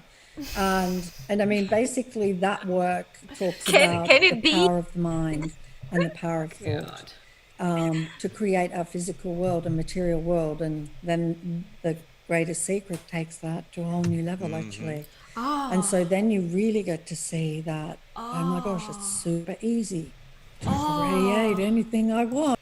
Wow, the secret itself, which is believe whatever you want to believe and it will happen, was too complicated for these idiots. This is it's even simpler. It's just believe and then you will receive immediately. Ooh. It's like, I love this comment from Holiness. Byrne's frequency actually matches the frequency of an asshole. Yeah, agree. She does have a frequency, I'll tell you that. It's not giving me the good vibes only situation at all. She's looking a little J.K. Rowling for me. That's what the vibe is Yeah, agreed. And And the Australian accent is similar to the English accent, so I guess that too. Yeah, just very, I'm going to tweet from my high tower for the rest of time and just Manifest. make money. Yes. Don't manifest ending world hunger. Manifest like Rachel Hollis, a shot at a bar. That's a great point, because Rachel talked about recently about that when she was like, I'm going to prove that law of attraction works by going out and doing it. It's like, how is that the law of attraction then? Aren't you the law of action? Isn't that a different thing? Like, oh, if I just do something, it happens, as opposed to if I think it will happen. But no one actually trusts it, so they want it to happen immediately. So they, go out and do like, oh, I'm gonna manifest myself getting a shot at the bar by buying someone a shot, and upping my chances 1,000% that it's gonna happen. Like, okay. Tell me you don't trust it. Yeah. But Like if they saying speak really fast about this, like Grant Cardone, for example, you don't have time to process all the BS. So it's they will speak fast and a lot. And that's scream why at you. I scream at you, and I think that's why people like Tony Robbins do these things. And like, oh my God, I think I've heard like 1,000 times how amazing Tony is for speaking for 10 hours on a stage. I'm like, Is that amazing, or is that just him like confusing you by you just throwing everything at you? Like, because there's no way you can critically think if they're just keep talking and keep throwing stuff at you. You know what I mean? And if he's for Yeah. 10 hours on stage, can you imagine the 200,000 page book that would come out from that speech? Sometimes the words don't mean better meanings or better things, like better thoughts, just more words. But you pointed out something I've been thinking about a little bit lately is about speaking for that many hours. Tony Robbins and these self-help influencers, gurus, whatever you want to call them, have a lot of tactics similar to police. And the way I mean that is, like, if you're in an interrogation with a murder suspect, for example, they will keep you there for hours and hours and hours and break you down, try to get you to say something, to mess up, try to get you to come out with the truth. And sometimes it works, and sometimes that's a good tactic because the person is guilty. But sometimes that person is innocent and they are so worn down from that experience. There's like studies that prove this beyond a reasonable doubt, that DNA later has exonerated this person and they have admitted guilt to a crime they did not commit because of coercion and because of how tired they were in that interrogation. And I find that interesting. And the same thing, the persuasion side of the good cop, bad cop thing, where they're like, I understand you, you can talk to me, you can tell me these things about yourself, and try to get the person to trust them, even though their whole point of being there in that room with them is to get them to confess to something so that they can spend their life in prison. But they're going to sweet talk you and make you sound like, oh, you want a drink? You want a Kleenex? You want whatever you want. They're going to make you feel good in the moment so that you're more apt to be vulnerable with them. And it's funny that they share a lot of the same tactics, even though people go, oh, I hate cops, I hate the whole industry, but I love self-help. It's like, they're using the same exact ways of being, right? But it's because it's more seen as a negative thing. Yeah, that sounds awful. I did not know about this. Thank you for talking about it, 'cause that's just absolutely awful that they do that. False confessions are a real thing. I mean, that's been proven time and time again. Like I said, it's not always bad. If it works and that person there's corroborated evidence that someone, needs to be in prison, I'm all for it. I'm not against talking to somebody. But there are many, many cases, especially with young people and people who are lower on the spectrum of IQ, that they're being told, like, oh, just confess and we'll let you go home. And they do, and that's a lie. Yeah. So 10 hours of talking just means, like, okay, you're going to be less mentally in control, and you're just going to go, whatever, I don't care, whatever, I'll pay for the course, whatever, leave me alone. Yeah, and they also do things like jumping around and dancing so that you don't have time to think critically. They blast the music on. It's very. It's very just.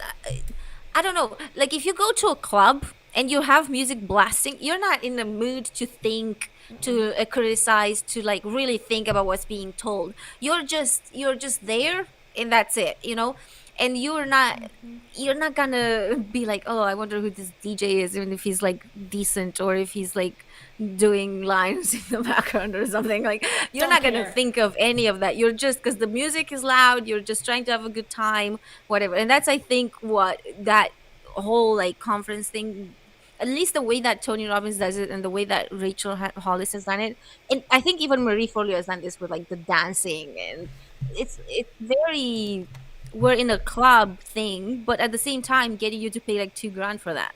While being in a club will cost you like 50 quid maybe if there's like a good band. And it brings up all these emotions that we want as human beings that we lack in our day-to-day life, which is feeling like we're part of a community. I mean, that's definitely gone away over time as things have expanded and we focus so much on work and the nuclear family and things like that, that if you go to a conference, you feel like you're investing in yourself. Everyone is super positive and saying that they have solutions for you. for just the low price of, $9,997. And it feels like you are this close to figuring it out because you're in this environment that's mimicking like all the things you want, and but it's temporary. That's the thing you gotta remember. Like, oh, it feels really good to be here, but as soon as you get home and back into the real world, it's like going to rehab. It's like real world catches up with you, and it's not like these big group trainings are meant to trick you into thinking this is long-term change, and it's not. Most likely. It's not. And the thing that it is, it's just you're not actually doing anything like that. You're just hearing things. You're not actually learning how to do anything in your business. You're not actually you don't leave with strategies that would be like, okay, so what I need to do in order to get a better profit or something for my business is like I need to hire a salesperson that will do. You don't come out with that. What you No. come out with is just, I don't even know what. I've never been to one of them, but I have no idea. Aside from feeling inspired briefly, what is it that you come out with from those conferences? Well, what I think is, and this is also dangerous a little bit, is you come out thinking you're better than everyone else that didn't go. That's how I felt. I was like, I'm so smart that I found the secret and read it, and I'm up-leveling above everybody else. So when you walk into work, I had a sense of, dummy, you didn't go to the conference I just went to. You didn't learn the stuff that I learned. This is something that my friend that I told you about, who is now a self-help guru herself, that's something that she always said. Like, she would post on Facebook and she would say something like, for example, when the pandemic happened, go hug your family, hug your friends and stuff like that. And she would say, you guys don't understand. You're gonna find out. Like, it's like, I don't know how to explain it. She was just basically doing a lot of these long posts in which what she was saying was that she's found out something and that we will all eventually find it out too. And but I remember in particular, because I think it must have been mingled in with this pandemic post, because she posted this long pandemic thing where she was essentially being like, this is made up. And one of our common friends is a therapist, is a counselor, and I remember, just because I didn't know her, and we connected through that, because she commented on that post and was like, so if something happens to these people who go and hug their family and get COVID and die, will you take responsibility for giving them that advice? And I just remember that being like, yeah, because duh, that's what will happen. Not everyone has the same immunity and the same. Some people will get it and they will be fine, but some people will get it and not be fine. There's so many people who died because of COVID, and she was telling people to go and hug their families because we're in this big thing and we don't know about the universe, but we'll find out. It was like, just I don't know, just honestly heartbreaking, because like I said, we were such good friends, and yeah. No one wants to believe that they're on the wrong track, especially when you feel good. If you're feeling like really energized and feel good, you want to believe that whatever you've just heard is the truth. Therefore, you can live with yourself and live with, what you're doing. And I think it's hard to think like, I feel amazing and I'm wrong. You can't. It's hard. It's difficult. They can both happen at the same time. Look at someone who's on drugs. It's like you're hurting your body while also, potentially depending on what drug you're on, but let's say heroin. You're hurting your body, but it feels so good, It's like, yeah, but you know that eventually that's going to catch up to you and it's going to hurt you and it's going to be very difficult to get off and you're not going to be able to live a real life because, blah, blah, blah, blah, all these consequences. But in the moment, there ain't nothing stopping you from doing the next, shot or whatever. But it's hard for us to believe that we've been misled or that we could feel so good while also being in the wrong or making a mistake. Yeah. I think. Anyways, Agreed. do you want to keep watching this or do you want to move on to, should we watch the secret trailer? Yes. Okay. Let's do it. Let's show you guys, in case you haven't, if you have been living under a rock, then this is for you. This is for you, baby. We have you in mind, baby. Okay, so it's available, well, it was the last time I watched it, which was only a few months ago because I was doing my video about one of the speakers in this movie. So I watched it again just to recap myself, and it's cringier than I remembered. So here we go.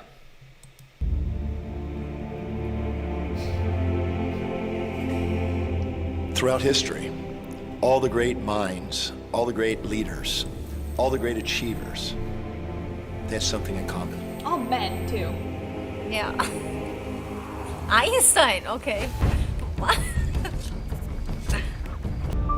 You know, this secret gives you everything you want. Happiness, health, and wealth. You can have, do, or be anything you want. I've seen many miracles take place in people's lives. Financial miracles, miracles of physical healing, mental healing, healing in relationships. All of this happened because of knowing how to apply this. You know how to get credibility? Just add some pyramids and like anything, period dramas, period costumes, you know, people with fire, Yeah. and then it's totally legit. That's there's no legitimacy unless you have some sort of, you know, soldier or a priest or. Well, You it's know what like, I don't mean? trust this woman author. Trust Einstein and the people who built the pyramids. That's who you really should be trusting, because and she found it from her dad in the first place, or allegedly, like in his. The whole, if you remember the beginning scene of where Rhonda explains like how she came across the secret, she's in her dad's attic after he passed away, and she's looking through his belongings, and she makes it appear as if she found like what those ancient beings were hiding and like writing down really quickly on the tablet. She filmed them. Yeah, she makes it seem like that paper had been found like wherever she's from, in like Sydney, Australia, and her grandpa's or her dad's, Yeah, no, totally. whatever. She time traveled and filmed that person. Well, I doing guess it that. got passed down and passed down and passed down, and then she just happened to, you know, discover this while looking through his belongings. But then again, it's like the most simple, I don't know. The way that they made it much more intriguing than it actually is. That this has been something that's been, you know, sold and repackaged 1,000 times in the last, you know, however many years. But I give her credit for making something like, it's like the alphabet, making the alphabet like sexy. You know, it's like it's been taught a zillion times different ways, but the people who can make it like exciting again, like they deserve credit. I give her credit for making it entertaining and bringing new light to it. It's still stupid, but you know, she's got some sort of storytelling ability. Yeah, and I think one of the things that is super interesting to me is the fact that this is very much New Age spirituality. And spirituality, people who have been teaching spirituality, like, you know, the teachings of Buddha type, there's a lot of rhetoric about like retreating from the modern society, going to a monastery, going to a whatever, and just kind of live a life of solitude and of stoicism. You know what I mean? Yeah, for other And- people, not you, not themselves, but that's others. like the original spirituality. It's more about like, we don't need to be in societies that have like money and just all these things, you know, material things are not important. What's important is like, you know, the essential of who we are and stuff like that's what original spirituality is about. Yeah. But with The Secret, it's very much like about being in the modern world, about attracting money, about whatever. Like it's just kind of like trying to sell you spirituality in a very, very capitalist way. Like Yes. there is no sense of we don't need all these things. We don't need the money, we don't need the whatever. What we need is just to have community and just to be happy, and what, like, there's no sense of that, which is what really real spiritual people actually teach. Yeah. You know, because they want you just to be connected and like None of it matters how much money you make. yeah, they Yeah. don't, it's not about the material world, it's not about items and buying things. With with New Age spirituality and The Secret and all of these gurus, it's all about like, I got so rich off of this. Oh my God, I made so much money. I went from like broke living in a car to making $1 million overnight. It's like, that's not what spirituality is about. Spirituality is about like, don't care about money. Money is not important. It's like they took a concept that was so good and so freeing, and just Yeah. like with that was based on the essentials of like living a life and just being happy and adding to your community and whatever, and they just completely turned it around so that it's about how much money you make and how you attract all the Lamborghinis, and like, it's just, it dirties it makes it cheap. And Well, think about who they're appealing to. Someone that needs to consume, which is, I am never satisfied. I always need more. I'm never satiated. Or someone who's happy with nothing. Who is that going to benefit in a capitalistic society, or primarily capitalistic? You need to inspire people to continually want to be better, to want to be hotter, to want to be thinner. All the things that it's hard for humans to do. Inspire them to keep trying, and then you'll have better, more lifelong consumers. yeah, and it's very, sometimes even when she said it on Louis' house there, that she just wanted to tell people that this is what worked for her and she didn't want anything from it and whatever. And while this, let's say some of them might not have something to sell you, it is still like, look how much attention she got, look how famous she got. She was she was nobody before. She was a producer who was not able to, like, he was almost bankrupt.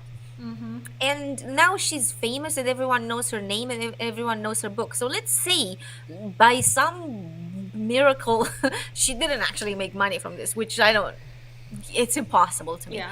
I think she made like billions probably. But let's say someone else doesn't teach for money or whatever. They still get this, like, they still get in, like Louis, for example. They get in this community and they keep like plugging each other, and they eventually get an audience. So at least they get social, like, so what's it called, like social capital. They get Validation. when you have exactly, it's about the ego, having a lot of people follow you and stuff. And that is still something that loads and loads of people, especially people who have like narcissistic tendencies, they crave attention. They want people to look up to them, they want people to admire them, to listen to them and stuff like that. And with numbers of people watching and stuff, you can easily get sponsorships, easily get, like, so maybe you didn't directly make the money, but you're still indirectly making huge amounts. Like they all seem to be filthy rich, like. Yeah, they seem to be. I always wonder that. Like, are they really? Or are they just trying to? Because it's like being a real estate agent and buying a fancy car. It's like maybe you'll hire that person because you think that they'll get you a good deal, or that they're a good real estate agent because they have a fancy Lambo. It's like, but they're broke, or they're barely making ends meet. It's like you never really know about people. Like Louis could be like making $80,000 a year, but making it seem like he's like making millions. Who knows? I don't know. It's hard to tell. I think they make a lot. I think through this now, just the fact that there's like these platforms like YouTube, TikTok, and stuff. They do get views, which kind of translates. Louis gets insane amount of views. It's crazy. I know. And people And are like, I'm "It's just jealous of those amazing." views, by the way. Louis, if yeah. you want to criticize me, I'm really jealous of your numbers, so go ahead and throw shade. It's too negative.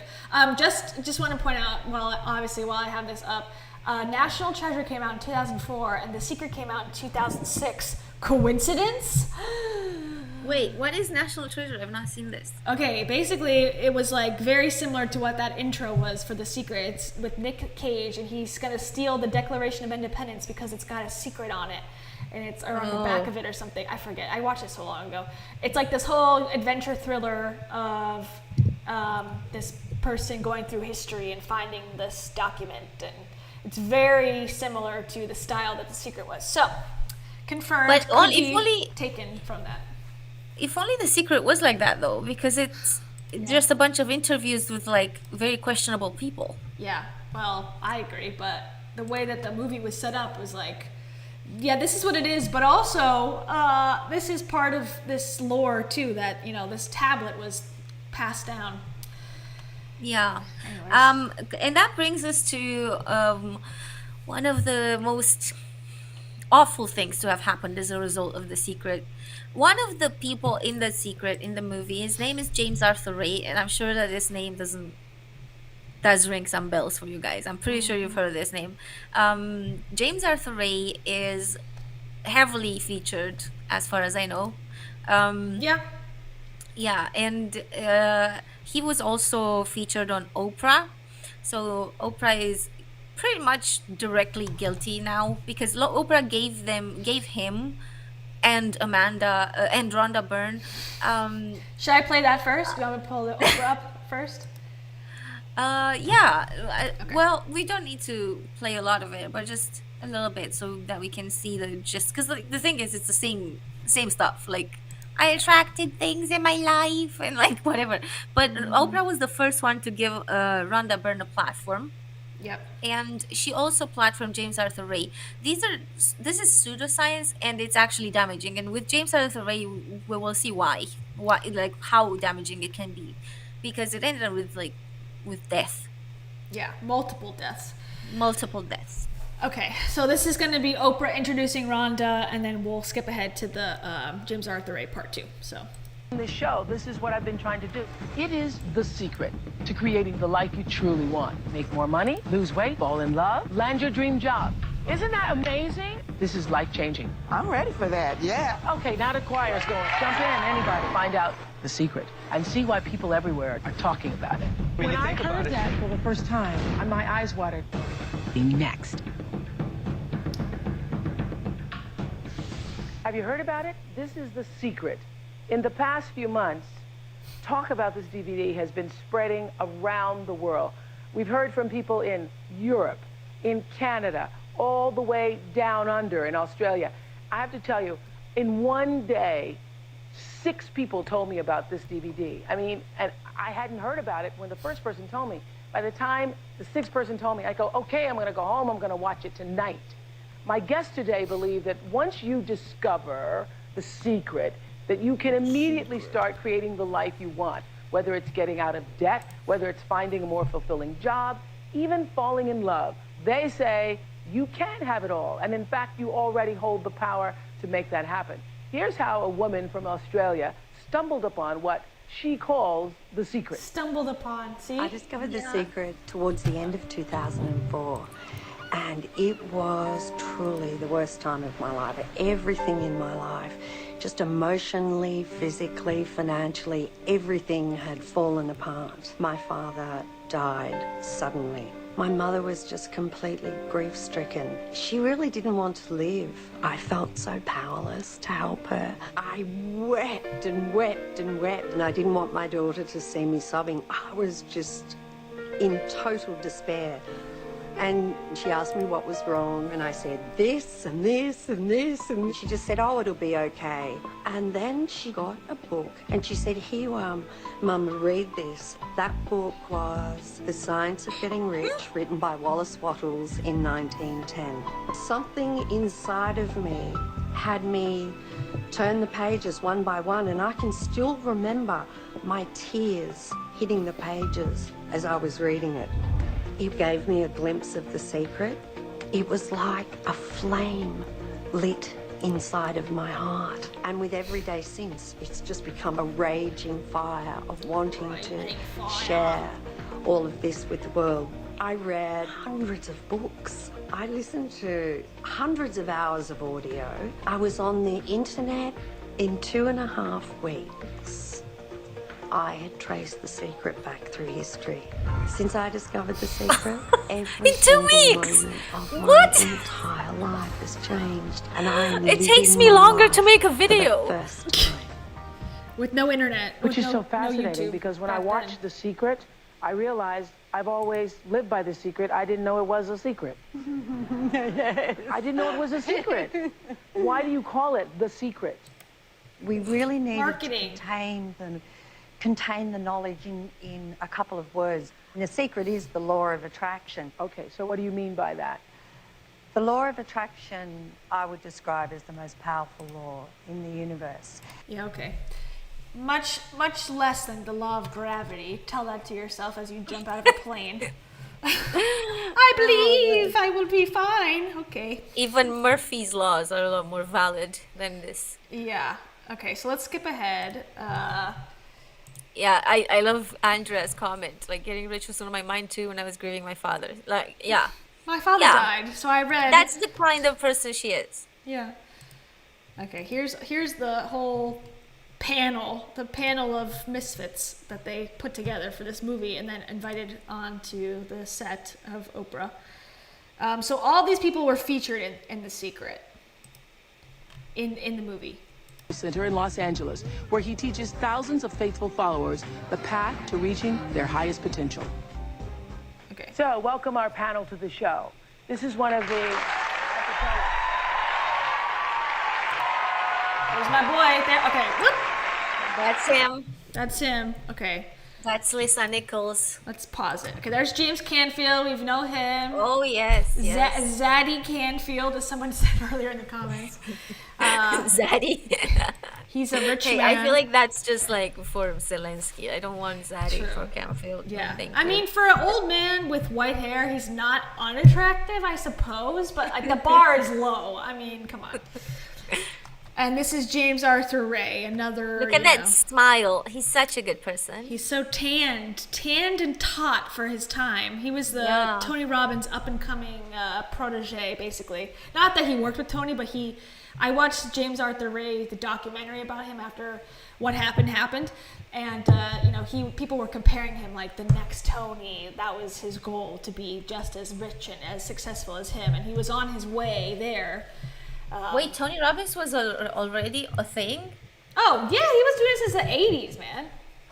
Oh, interesting. I kind of thought that Tony got popular, like, more recently. No. Well, I mean, I guess with social media, yeah, but I think he's just become more mainstream. He's always been doing what he's doing since he was in his 20s. He was a seminar leader. So, and he's 60-something now.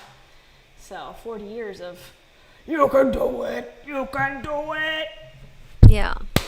Yeah. You just need to buy my book, and it teaches you everything, and I feed 100,000 families a year.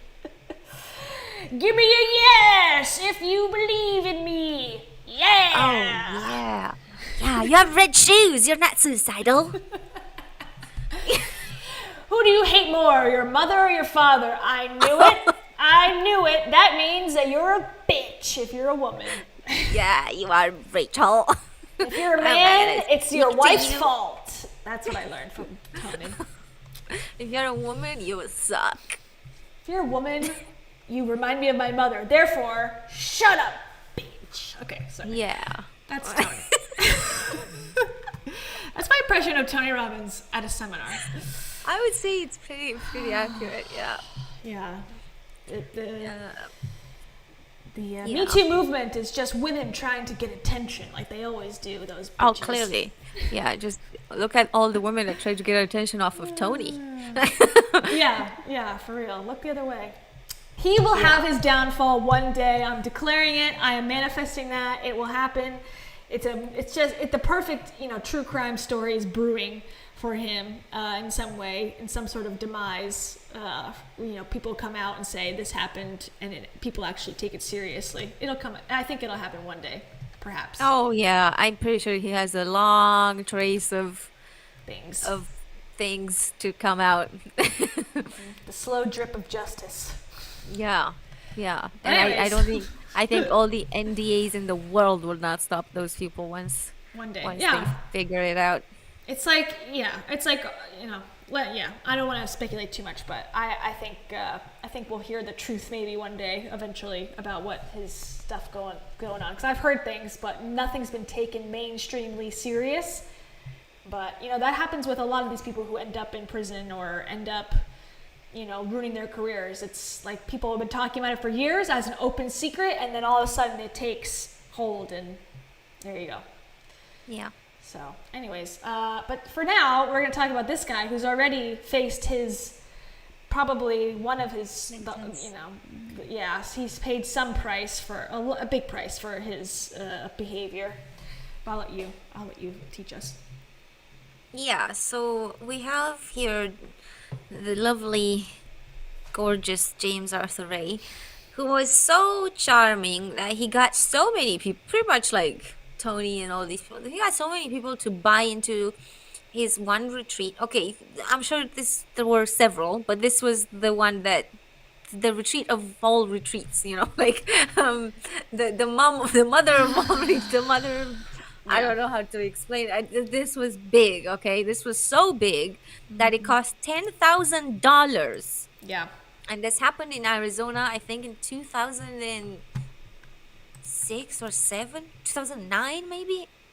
Yeah, I don't remember the year. It was after it happened after the interview, so it must have been after 2006 because it took a while for James Arthur Ray retreat, Arizona.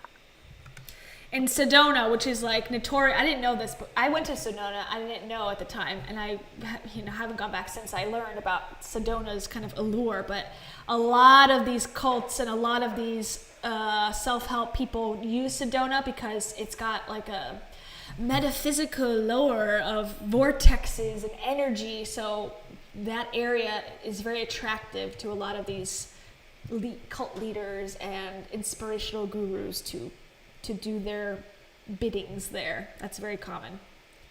Yeah, it's according to Wikipedia, on October 8th, 2009, was the New Age Spiritual Warrior Retreat conceived and hosted by James Arthur Ray at the Angel Valley Retreat Center of Yavapai County near Sedona. Mm-hmm. So yeah, this was a retreat that costed $10,000. Mm-hmm. Hundreds of people went.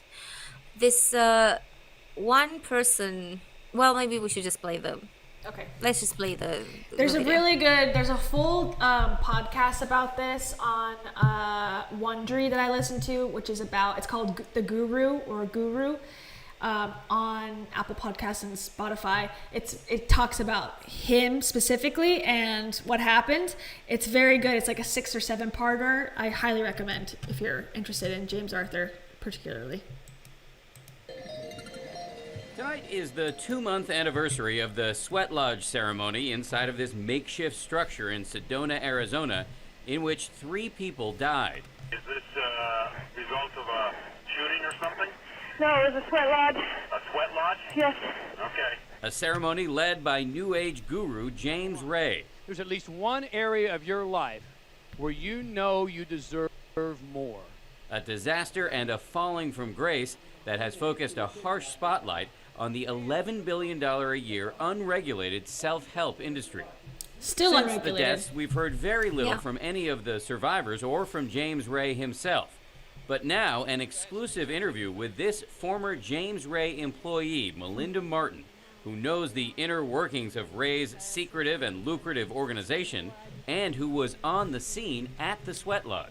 The paramedics arrived and they came. The guy's like, "What happened here? Is this like a mass suicide?" He said to me. And I said, "No, it was a sweat lodge gone wrong." So the first responder says to you, "Is this a mass suicide?" Yeah. That's how bad the scene looked. Yes. Martin, who's a former real estate agent, took a job with James Ray International about a year ago after listening to some of his motivational tapes. Let's use this metaphor. If you think about Aladdin and his lamp, you've That's probably him in heard The of that. Secret. His message, featured in the best-selling book and DVD, The Secret, that you can get whatever you want through the power of your thoughts, resonated with her. We now think that there's 3 wishes, but if you trace the story back to its origins, there's absolutely no limit whatsoever to I the like wishes. that the universe is a very hot guy. But when Melinda Martin went to work for James Ray, she says she found him personally disappointing, especially after she says she was told that employees were not allowed to address him directly. So you work for the man, but you're not allowed to talk to him. Right. What was the reason for this? James was on a pedestal, and he lived in Beverly Hills, and he very, very rarely came to the office. And when he would come to the office, he was very quiet. During the so-called spiritual warrior event in Sedona, the one with the Sweat Lodge, Melinda Martin says her role was to greet the guests and to help oversee some of the exercises, including something called breathwork. That's where you lay down on a mat and they put the lights down off and just candles, and we have very loud music, and the people put themselves in a altered state by their breath work, and they go for 2 hours. Pretty 2 hours? 2 hours straight of this hyperventilation breathing. And what happens to you? Well, it sort of tricks your mind. You go into an altered state. And people start screaming and yelling and flipping around. I was physically walking around and seeing how these people were flailing around. Can you understand how to an outsider that would sound a little strange? It is strange. It's mainstream now. That is a very typical event or session to have at any mainstream self-help event now, is to have breath work where you're on the floor convulsing. That is very typical these days. Yeah, Just FYI. It's shocking. Yeah, I've done it also. Previously, I've done all this stuff. It's very dangerous because you are tricking your breathing, and I did start to cry hysterically when I did it, and you then go home and go, what the fuck do I do now? Like, I just had this breakdown in a yoga studio doing breath work, and again, if you're not in the care of somebody who can handle mental health, I mean, you could be setting yourself up for a bad situation. It kind of sounds like, I have, obviously I have no idea about these medical terms, but it kind of sounds like it's more like oxygen poisoning sort of thing. Yeah. Like you're getting You too start much, to- yeah. of too much air to the point where it's poisoning you. Like my wrist, I was on the ground and my wrist started to like curl like that, like because I was so like like that, and you're like basically like hyperventilating, and you start to like really, for me at least, I started to go like, and they were like, oh, that means that you're connected like to spirit, like you're very highly intuitive to me, like you know. And I was like, afterwards I was like, wow, I must be like really good at this. Like they're telling me because I'm convulsing more that I'm dedicated more. And you know, I thought at the time, I was like, wow, this is such an honor, I'm so happy. And then later on I'm like thinking about it, like that was probably just crazy. Sounds like an induced seizure. Basically. And I think because you feel like you're dying, yeah, maybe you do start crying, and you feel like you're you know, you start to have flashes of like memories. And I had all those things, but again, like afterwards it's a temporary feeling, and you feel like it's very euphoric or some sort of life-changing event, but then you're left to go, I don't know what it means, I have no idea. Like I thought of a coworker I haven't thought about in years, and I was like, what does it mean? And there's no answer. I don't think it means anything. I don't know. That is so sad. And Yeah. the thing is, I feel like people like James Arthur Ray use that kind of thing because it looks so dramatic and it looks so impactful, and it convinces people. They think something's happening because they can see like a dramatic thing, but that is a literal seizure happening right then and there. It's not a positive by any means. And Scary. it's just so sad that they do this. And I can see Maddie's comment here saying, I thought breath work meant like focusing on your breathing so you don't spiral out. It's so basically what Maddie is describing is the tame version of this, because these gurus saw what happened to Arthur Ray, because he went to prison.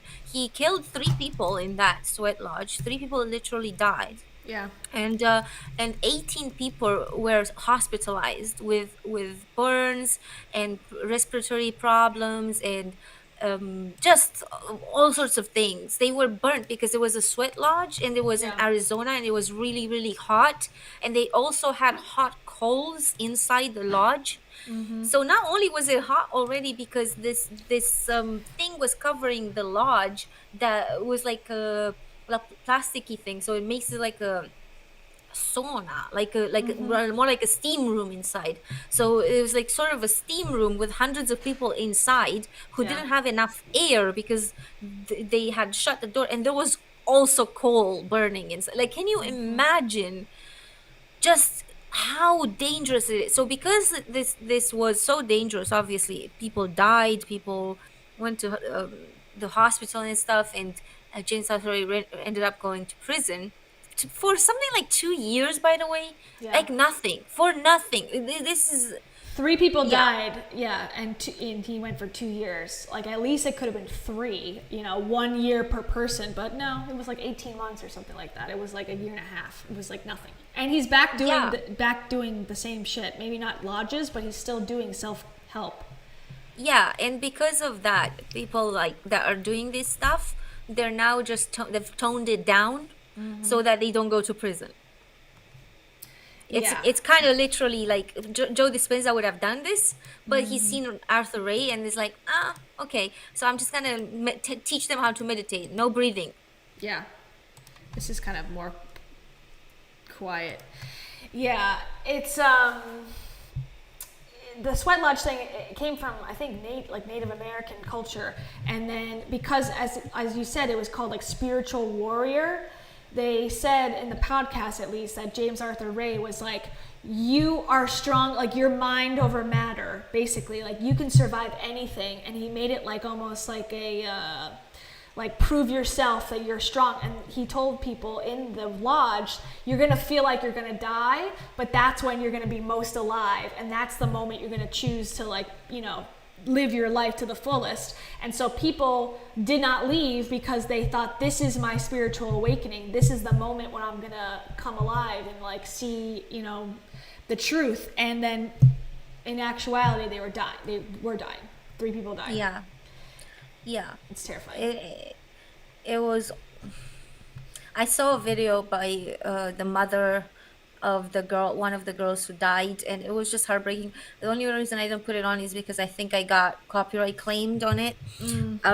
But she had spent all of her savings. She had $10,000 in savings, and she was super successful. She had a really good job, and everything was going well. And she had friends, she had fun, and she literally had a good life, And she didn't have a partner.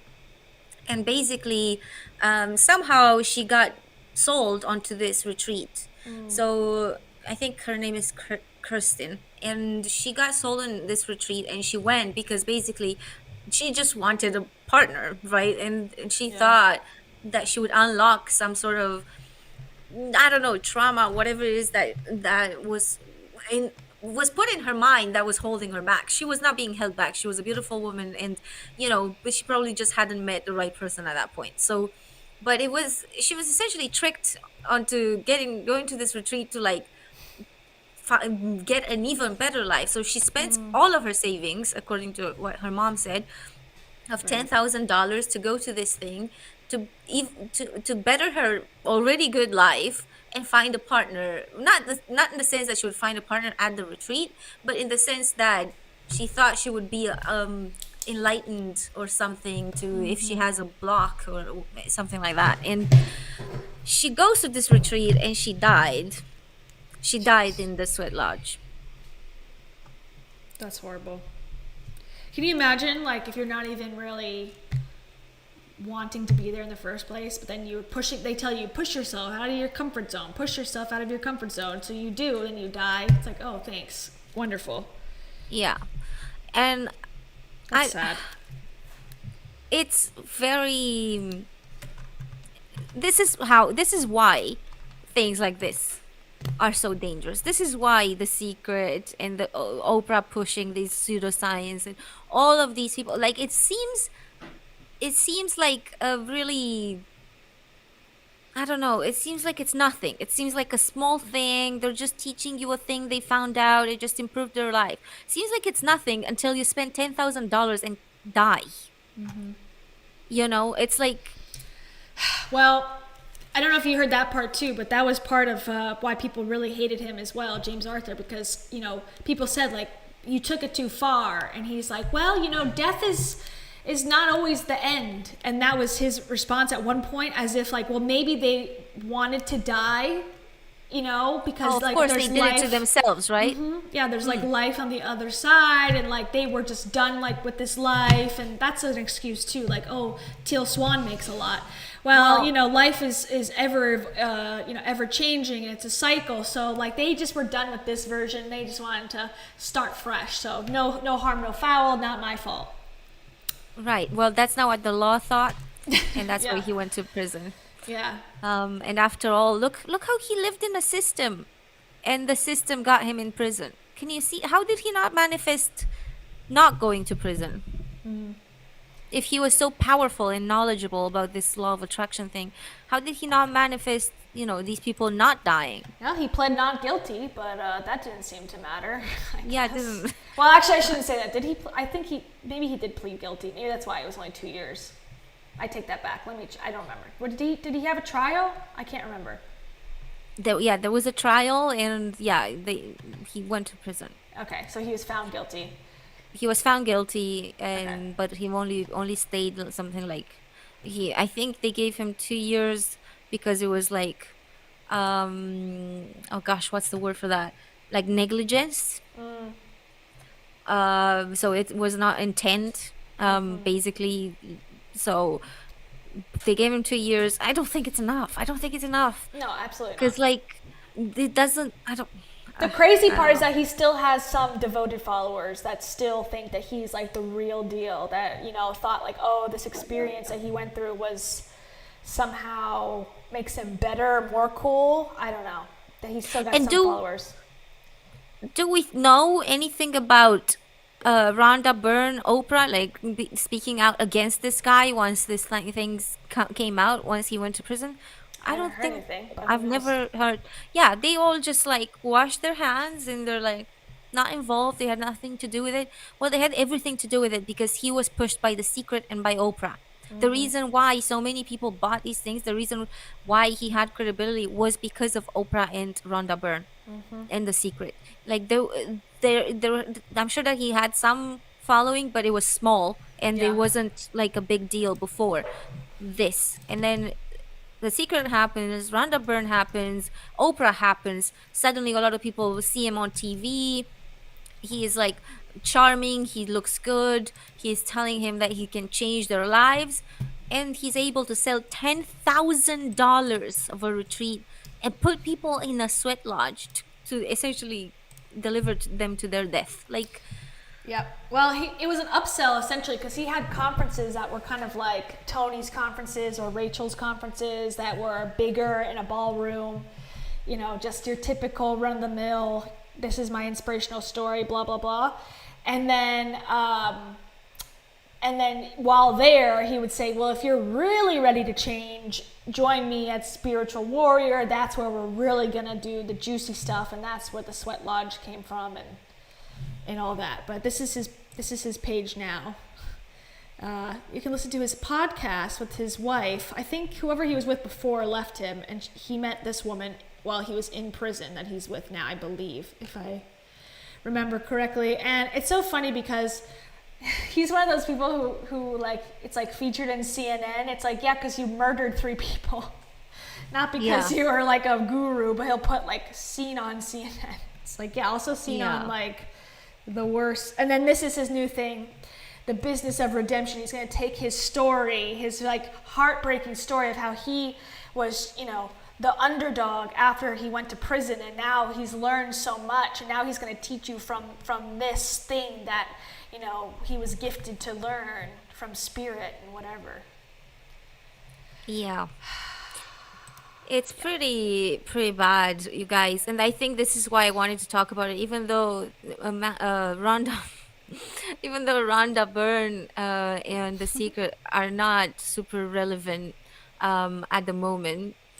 I really wanted to talk about her and her story and just kind of show you where it all came from, because it's still, this is the extreme case of what can happen with all this self-help stuff.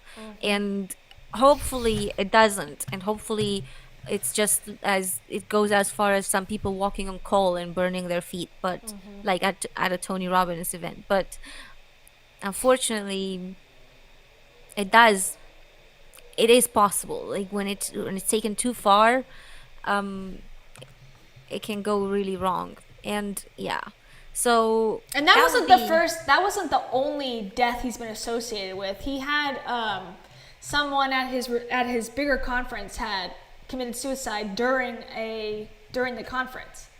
So if you consider that, because, you know, he was, I think it was I believe, was a man that had gone to the conference. They sent them out into the world to do like this real life, like, I don't know, exercise where they had to pretend that they were homeless or something.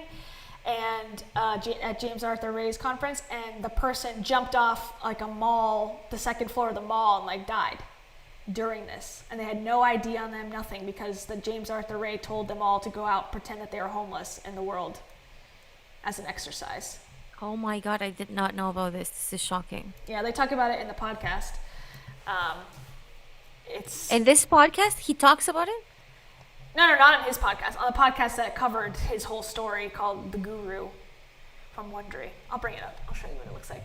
This is his stuff now. But this is before the sweat lodge. This person had died and was associated. They had to call. They kept calling the person, like, where are you? Where are you? And then they found, like, the last place he was seen was the James Arthur Ray conference. Oh my God. Oh my God. I had no idea. Yeah. And this was before the sweat lodge. Yeah, this is before. So this guy has it's getting just worse. Oh yeah, I mean, he's taken it to the extreme. But like I said, he hasn't stopped. He hasn't learned any lesson. Now he's a fucking redemption coach, allegedly. Whatever that means. So, you know, let me find it. It's It's just called Guru: The Dark Side of Enlightenment from Wondery. It's one of those like highly produced podcasts. Like they make it like storytelling wise. Mm-hmm. And one of my patrons actually was featured in this. He's featured in this podcast. He's a psychologist, and he was very supportive of James Arthur Ray at one point, and then kind of came to the light and saw the truth of it. Wait, what's his name? Dr. Glenn Doyle. I think he's also my patron. Oh, nice! Thank you, Dr. Glenn Doyle. I'm pretty sure that I'm pretty sure he is, yeah. Or he was, but yeah. Anyways, that's funny. Yeah, but it's all in this one, and I guess you can watch it on YouTube or listen to it on YouTube if you don't want to listen to it on a podcast form. But yeah, highly recommend. This guy's got a lot, and there's a documentary on Amazon Prime, I believe, called Enlighten Us. That's all about him, and it follows him and basically him trying to come back after the jail time, the prison time. They follow him throughout. And honestly, it made me feel really good, because as much as he's trying to come back, it looks pretty pathetic. Like he's still doing it. There's still people that go, but they're like it's not the people he used to like. He did a session with Hulk Hogan. He's done like celebrities. He's been on Oprah. So, you know, those are the people he wants to talk to. The people who show up are like insane. So, you know, it makes you feel kind of like, well, he kind of got what he deserves, is that he has to talk to people who are like, is that you? Are you touching your mic? Or is that me? Oh, sorry. Okay. Oh my God, I didn't realize I was doing it. It's okay. I heard it. I'm like, someone said it was me, and I'm like, I don't think I'm touching it, but maybe they can hear it and I can't. But now I can hear it. Okay. I think you're also touching it, but I know, sorry. I think we're both touching it. Sorry, everyone. This is the Wild West here. Yeah, we're just touching mics. That's our job. Anyways, yeah, there's so much. We should do a full episode on him, just as his own episode. But yeah, he definitely got his launch via The Secret, via Oprah's endorsement of The Secret. Yeah, this has just been so much. I feel like with this, in like very heavy. In my opinion, very heavy stuff. And basically, I think this is pretty much all I had planned to talk about. Do you think I missed something out? No, I'm curious now why she decided 2020 to return. Is she doing more books or something? Maybe now? she just ran out of money. Yeah, probably. She's like, okay, I haven't since 2006. You know, you spend, even if you make millions, you still probably spend, because her life style probably increased a lot. So Yeah. she probably spent those millions and now she needs more. Get the masterclass calendar. Paperback, the E-Class. I read this one too, The Power as well. I own that one too because I'm a dumbass. Oh no. I was like, this is not enough for me. It's got the Chicken Soup for the Soul version, The Teen Secret. Maybe we should read the Greater Secret for the book club. Should we tell people what we're planning? Well, we should ask and say like how we should best do this because maybe someone has insight. Yeah, go for it. So you guys, we've been talking about this and we haven't yet come up to any decision, but we're thinking of like doing the join feature and like having a members only part of the Cringe-Fluencers channel. And we were thinking of doing a book club monthly so that we can all like kind of read the book and we'll decide in advance what the book would be, and then everyone comes prepared and we do or either like a Zoom call or a live that is for members only, and we read these things and we kind of exchange ideas. What do you guys think? Yeah, and have you been a part of book clubs before, and what program did you like with it? How did it work? Because we're open-minded to however, it works best. We were thinking of using the become a member of YouTube and then just doing it all there so we can keep it all in the family, of the YouTube family. Yeah. The fam. Yeah. Yeah. So you don't have to make like 12 accounts to join. You can just sign up and we're all in the same place. Do you see this over here? Jay Shetty is the first person on her Rhonda TV. I hate him. You definitely get the American flag socks. Yes. Or how about Romanian flag socks? Would you take that, Emily? Because I can access Romanian flags. That's good. Yeah. That counts, I think. Yeah. And they will be really dirty. Really sticky. And they will be $18 stinking. Oh my god, we should have a tier that is $18 stinking. Oh, we have to. It is we have to do that one. American dollars. 18 stinking dollars. That's it. You can join. Even if you don't have a job, this is what I have to say. You should still join. I'm sorry that you don't have a job. I gotta raise that one. That's low. He's sorry that you don't have a job. But if you try to not pay and join, that is cheating. Okay. Yeah, and there's a social contract that you will buy the stinking shoes, the stinking socks, sorry. Because that's our social contract. Okay? Yeah. You just have to. Otherwise, unfollow me. Unfollow me. Unfollow me. And if you do join, though, and you pay the top tier fee. I love you. And maybe I will slowly buy you a boat. Oh wow. You've got some new ones. This was not in previously. I put in the one that you sent me though, so I don't know if I played this one for you. Dave, you're talking about peace, aren't you? No, I'm talking about buying my book. Yeah. Book club on Dave's book if you want. I already read it for both of them. Oh my god, they're hard to read, you guys. You're gonna be in for a surprise.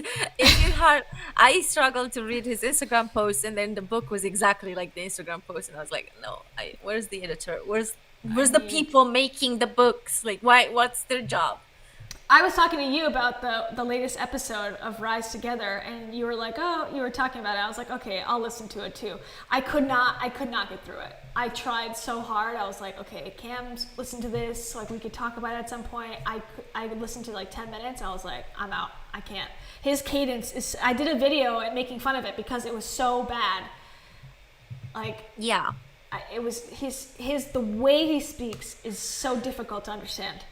Is difficult. And for Maddie, yeah, there will be tiers, don't worry, because like YouTube forces you to have 3 tiers, so we will do like a low tier with like, I don't know, $3 or $4, whatever is the minimum they have set up on the platform. So don't worry, you don't have to get the 18 stinking dollars tier. But I just want to put it on there, even if nobody gets the one. I just want to put it on there because it's just hilarious, because we've brought it up in every single episode. I know. Literally. And here's my Tony Robbins soundbite, the only one I have. What excites me most is see a person die. I'll never get over that. Okay, but before we go, we have to place Amanda on oh man, our yes, downline. yes. So let me pull that up. Give me 1 second. I'll get it set up so that we can place her in the correct position on the pyramid. On our Cringe-Fluencer downline. Let's take a poll from the people in the chat. Where should she be on the pyramid? Because there's 5 tiers. Kind of unsure. There's several tiers, but I don't know if she's top of the pyramid. But she's definitely very cringe. She's caused some damage because she's, platform. But I don't know. She has stayed out of the spotlight somewhat, so I give her credit for that, for going away, thankfully. Apparently Tony is using the secret to influence our microphones.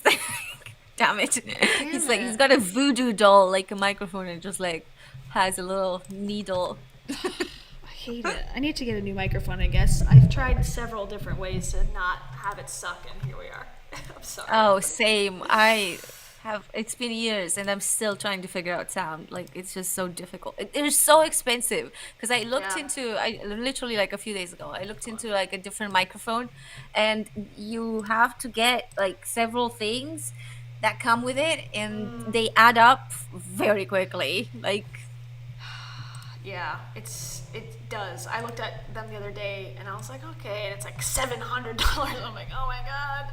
Oh yeah, it adds.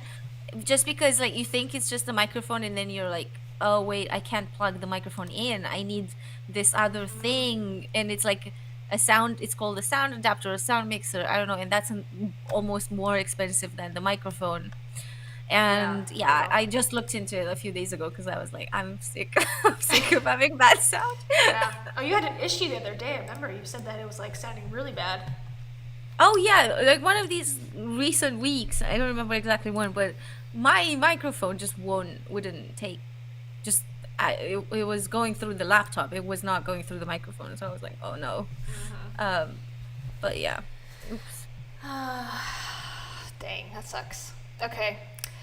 Here she is. Here's our girl Amanda Rhonda. I think Amanda Rhonda sounds good. I like that as her name. She's definitely not the top. Natasha Grano still is like gonna be top tier. Oh yeah, Natasha is cringe. Absolutely the worst. Now she hasn't been investigated by any sort of governing agency like Brittany Dawn, and hasn't been in the Me Too movement. So I think we shouldn't put her there. But is she on the same level as Rachel and them, or should we drop them down and put her in like level 3? Well, now this brings us to like a very important question. Like, what is the lower level of cringe? Because I wanted to put her below Rachel, but then she's the original. She's the OG. Almost. She's the one that made the law of attraction popular. So I kind of feel bad to put her down in the downline, because then it looks like she's not important, but she's actually the one who manufactured this complete utter bullshit. Yeah. Well, this is fluid, everyone's allowed to move around as time goes on. So maybe we should put them in their places now, and then we can always change it later. Yeah, Maddie saying her influence makes me think she should be fairly high up. Yeah, agreed. She should be, yeah. This is a good question. Yeah, this brings up a lot of, this is like why we want to have this pyramid, because it's important to put them all on a scale to see like, okay, if you really hate Natasha, but you like Jenna, okay, at least you're like, you're somewhere in the middle of cringe. Or I guess that'd be the opposite. If you like Jenna but don't like Natasha, you could talk to yourself and be like, well, I'm not that bad. At least I don't like her. I definitely think she's like that's a good. The third one is probably the best because like she's not had any troubles with the law yet. Yeah. I guess she was pretty wise with the media since she was a producer, so she knew how to handle that. And the way she handled it is like not do any media since 2006. So maybe now it's the time to like really put some pressure on. But yeah, I would say that's a pretty good tier, the third one. I think so too. I think James Arthur Ray could be at the top with Natasha. Oh yes. Because he literally, people have died. So, you know, we might have to even knock Natasha down a peg and move everyone down just to have people who've caused, you know, have committed murder in some way. You know, technically through the courts he has not committed murder, but in my mind, in my opinion, murder. So yeah. we can put No, him on yeah, the top. absolutely. Yeah. That's beyond just problems with the law. That's like the law has made its mind on you. Yes, exactly. Okay, I feel comfortable with that. And again, we can always change it as time goes on. This is just a living document, as they say. It's not The Secret, which was written on tablet, in rock tablet form. This is ever changing. It's the Cringe-Fluencer downline. This is our self-help MLM. I love it. We should post it. I wish there was a place, maybe in the YouTube's thing, there's a place where this can live and that people can access it. Because it would be fun to have everyone's own version too. Because it is subjective. I mean, this is our opinion, but you know, all these people could be put on your own scale of how bad they are. Yeah, she makes money from people using the book. Loads of money. She's filthy rich thanks to The Secret book. Yeah. And the documentary. Oh, and oh my God, I forgot to mention. There was a movie that came out in 2020 with, oh yeah. What's her name? Gosh, Holmes. she's really, Katie Holmes playing, it's so The Secret, I suppose, it's funny now, I'm just putting this together, like this is annoying. I should have put this together before, but basically I'm just putting it together. So she comes out with the book, The Greater Secret, and then a second movie with Katie Holmes. Dream. Dare to Dream, The Secret. It's very exciting. That's such a good idea, Emily. It's just like if once we finish the pyramid, we should put it on a shirt or a mug. That's amazing. I love that. I like it. Yeah, we need pyramid merch for sure. Can we show this trailer? I don't know. Probably. Let's see. If we showed one, we can share them all. I suppose. Yeah. Why stop here? With land. Oop. Hold on, we have 5 seconds to kill everybody. And one, and skip. You are a very lucky girl. Miranda Wells, will you marry me? Not many men would be willing to take on somebody with your baggage. I mean, 3 kids, a mountain of debt. Looking for Miranda Wells? She's at work right now. You can leave it with me. I'm her son. I'm afraid this comes with a little bit of an explanation. So hurricane warnings are on. The weather guy says it's gonna miss us, but... You can never be too careful. No matter how bad things are, they can always get worse. Mom! I'm expecting a call from the bank. Ray Johnson. Miranda Wells. There goes my deductible. Don't waste your insurance on this. Why is he taking your bumper? Because he's offered to come over to fix it. You're letting him follow us home? You come out here looking for her, then she runs into you. It's pretty weird. Is it? Your thoughts attract things with a force that you cannot see, but is definitely real. Okay, this is me thinking about pizza. Don't look at me. You have to be careful. The hurricane could miss Louisiana altogether. Yeah, so right. cringe. Because we get what we expect. I'm open to the possibility that whatever happens, Oh my God. even the bad stuff, can lead to better things. Why did she wish for that? I can't afford a new roof. They don't know Let me the help. secret. Why are you helping me? Because I can. How do you know Miranda? I don't really. Why are you fixing a roof? I just don't want you to blow this. She doesn't love him. Not like Dad. All your dad ever wanted was for you to be happy. How would you know that? What are you doing right now? Taking in this gorgeous sunset. I don't understand what's happening here. I think you and I collided for a reason. What's it say? I've been dreaming that one fine day. Mom, what happened to the bumper? Karma. Or maybe he's just a lousy driver. It's a better day. Hilarious. By the way, can I just say there's one of my friends, my sister's friends, actually has a romantic story like this. This is so annoying that they stole her story. But she actually had an accident with a guy, and they ended up getting married. Wow. So Yeah. she's a believer. Yeah, but this was pre The Secret, the Dare to Dream. So Okay, so again, stolen. National treasure, stolen. Your friend's story, life story, stolen. yeah. I like But it's funny that this was not marketed as much as the No. I didn't even know this was out until I found out today.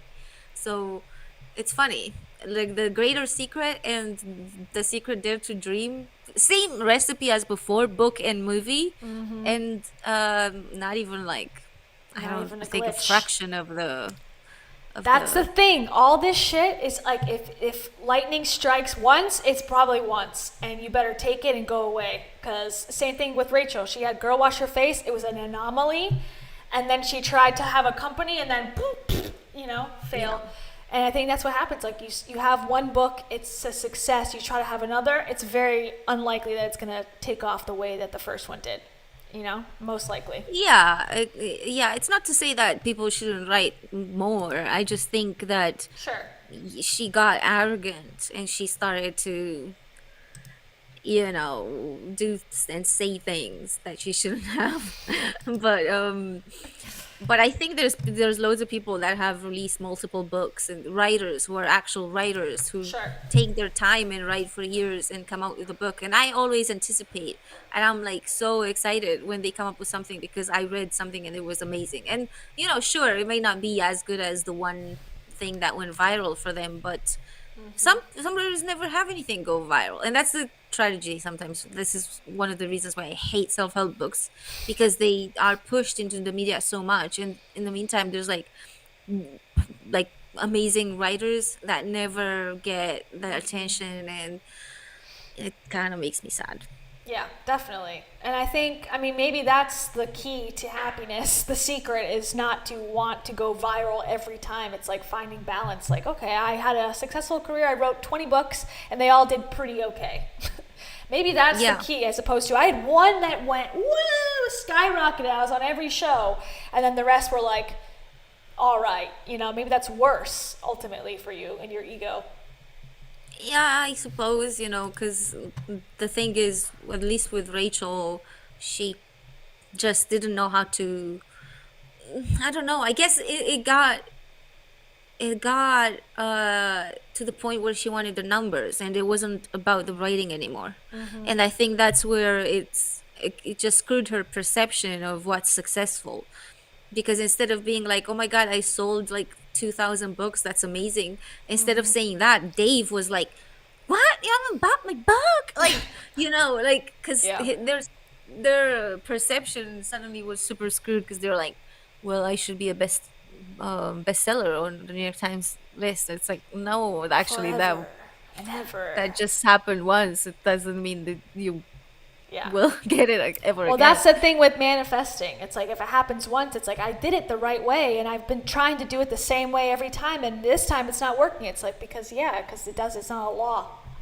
It's just luck mixed with right time, right place, mixed with, generational wealth, mixed with I'm married to an executive, mixed with, people were hating their body at that time and she posted a video and whatever, it's like a bunch of factors. It's not just one thing. Oh, I believed and therefore it happened. It's like 7,000 things happen at this one moment, then you got lucky.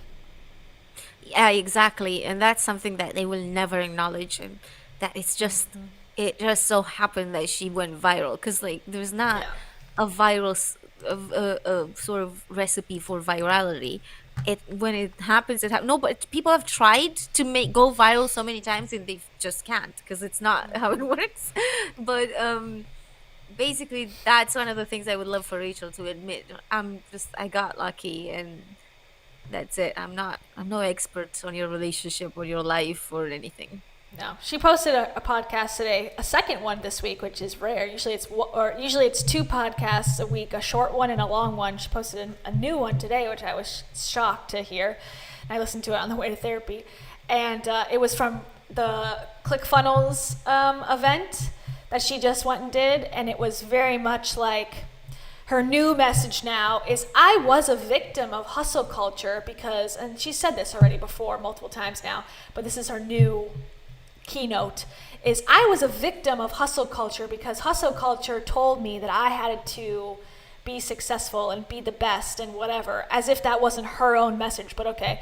Men, basically blaming men, told me male self-helpers put this bad advice onto me, and I just want to be a good mother to my kids, and that's the most important thing. So since when does she want to be a mother? Because she's already a mother, and she, I don't know, it kind of always looked to me like she would have rather been anywhere else but home with the kids. Oh, I know. She said such as much, but now she says she doesn't talk about her mistakes and how she got canceled. None of that. It's just basically like, in 2019, I had extreme success, but I was miserable, the most miserable I've ever been in my life.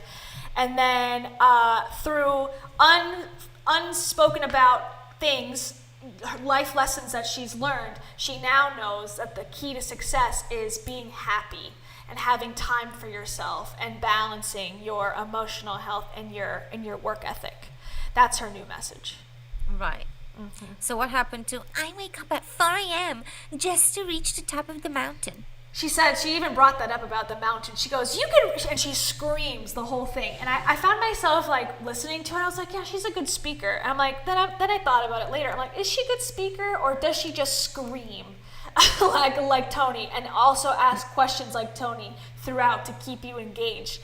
And I was like, yeah, because her message is very boring and basic and simple and just really following the trend of what's popular to talk and tell people, and she's just good at delivering that. But she was just like, you could reach the top of the mountain, but guess what? All there is another mountain. And you need energy to be able to complete the ascent. That was her. Right. Wow. Okay. Yeah, she's quite changed her tune. Which, I gotta say, like, I support the message. I just find it terribly ironic and terribly moronic that it's coming from her, and we're supposed to just, And she brought up her friend again who's going through chemo, and I just find that completely distasteful to use a friend who's going through cancer treatments to sell whatever you're selling, or to make money on a stage, or to prove a point for your life. Not everything's about you, Rachel, and stop trying to make life lessons to sell to people out of your own personal friends, allegedly. It's annoying. There's just so much ego in that. Yeah. Like, everything I did is just gold, and I turned everything into it's like, okay, so you did well done for you because you're living a good life or whatever thanks to that. Mm-hmm. But it doesn't necessarily mean that everything is like that strategy would work for anyone else, or that that was the right thing to do, or that was that was the only thing to do, because there's a million ways to solve a problems. It's not just the one. This isn't maths, or even in maths there's multiple ways to solve an issue. So it's not like, but just the fact that something worked for her, it doesn't mean.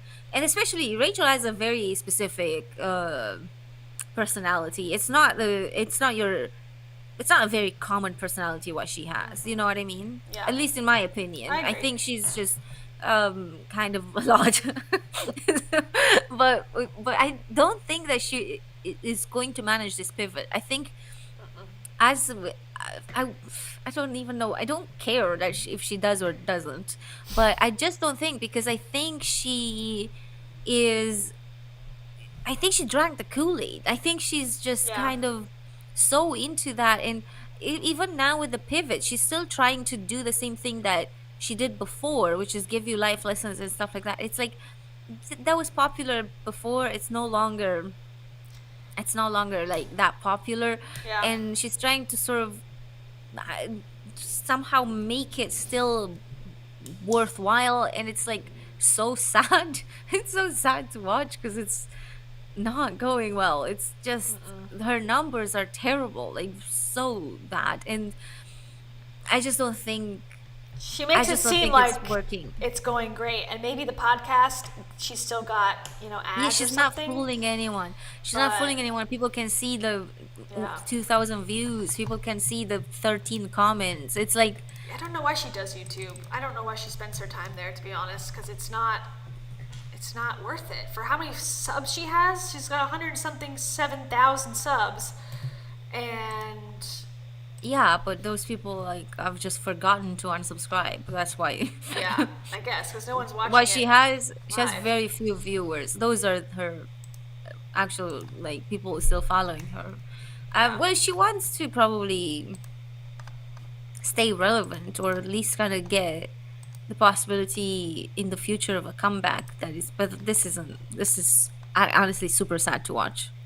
Yeah, I'm just looking at her page now. She's got 5,000, 2,000, 7,000, 8,000. She hasn't hit 10,000 since 3 weeks ago.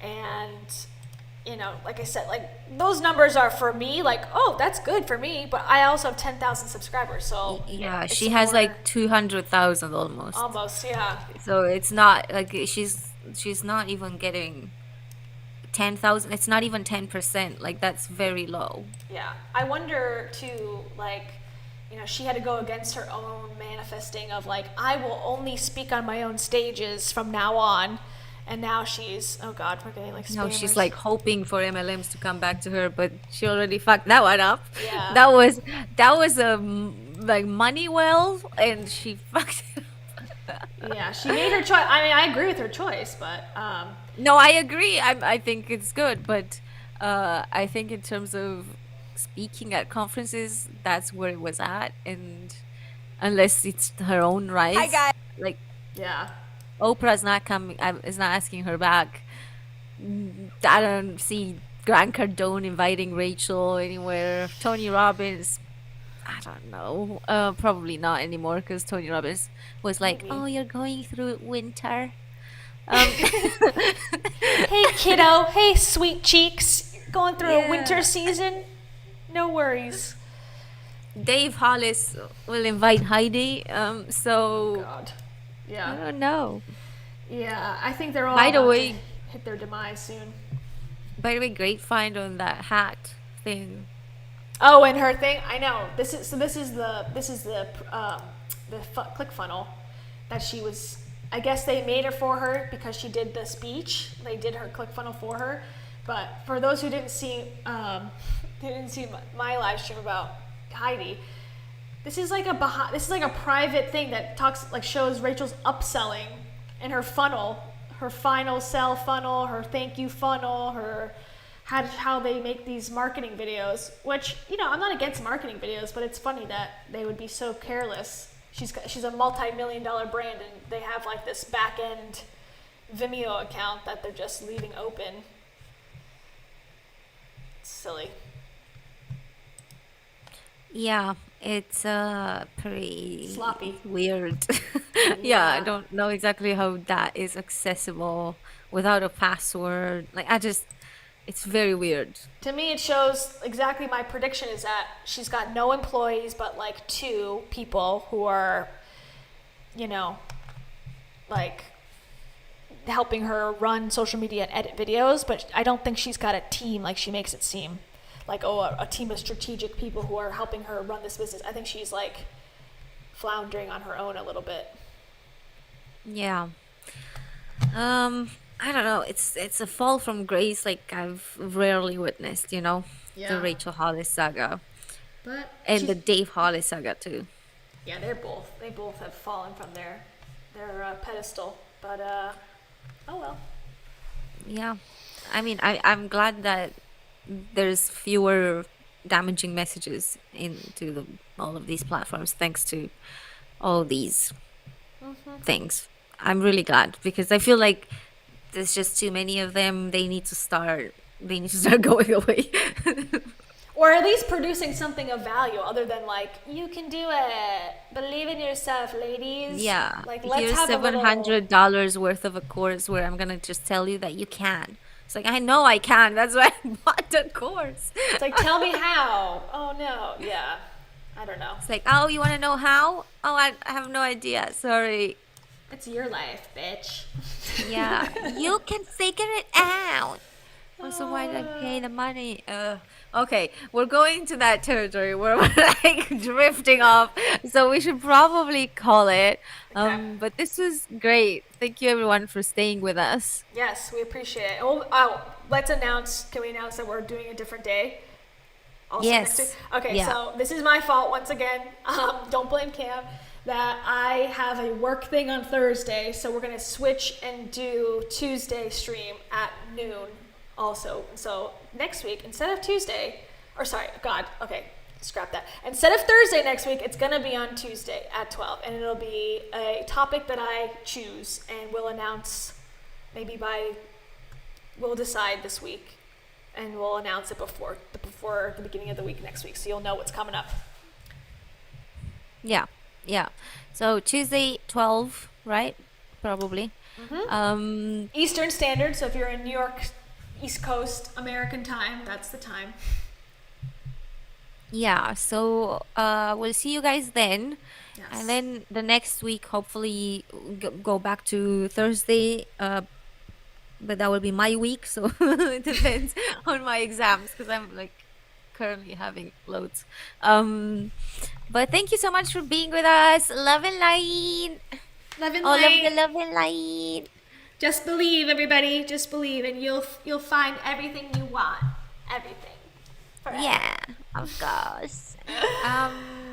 Don't worry, you will attract more Cringe-Fluencers into your life. If you subscribe, you will manifest more Cringe-Fluencers into your world, and that's what you want. Yeah. So subscribe. Subscribe and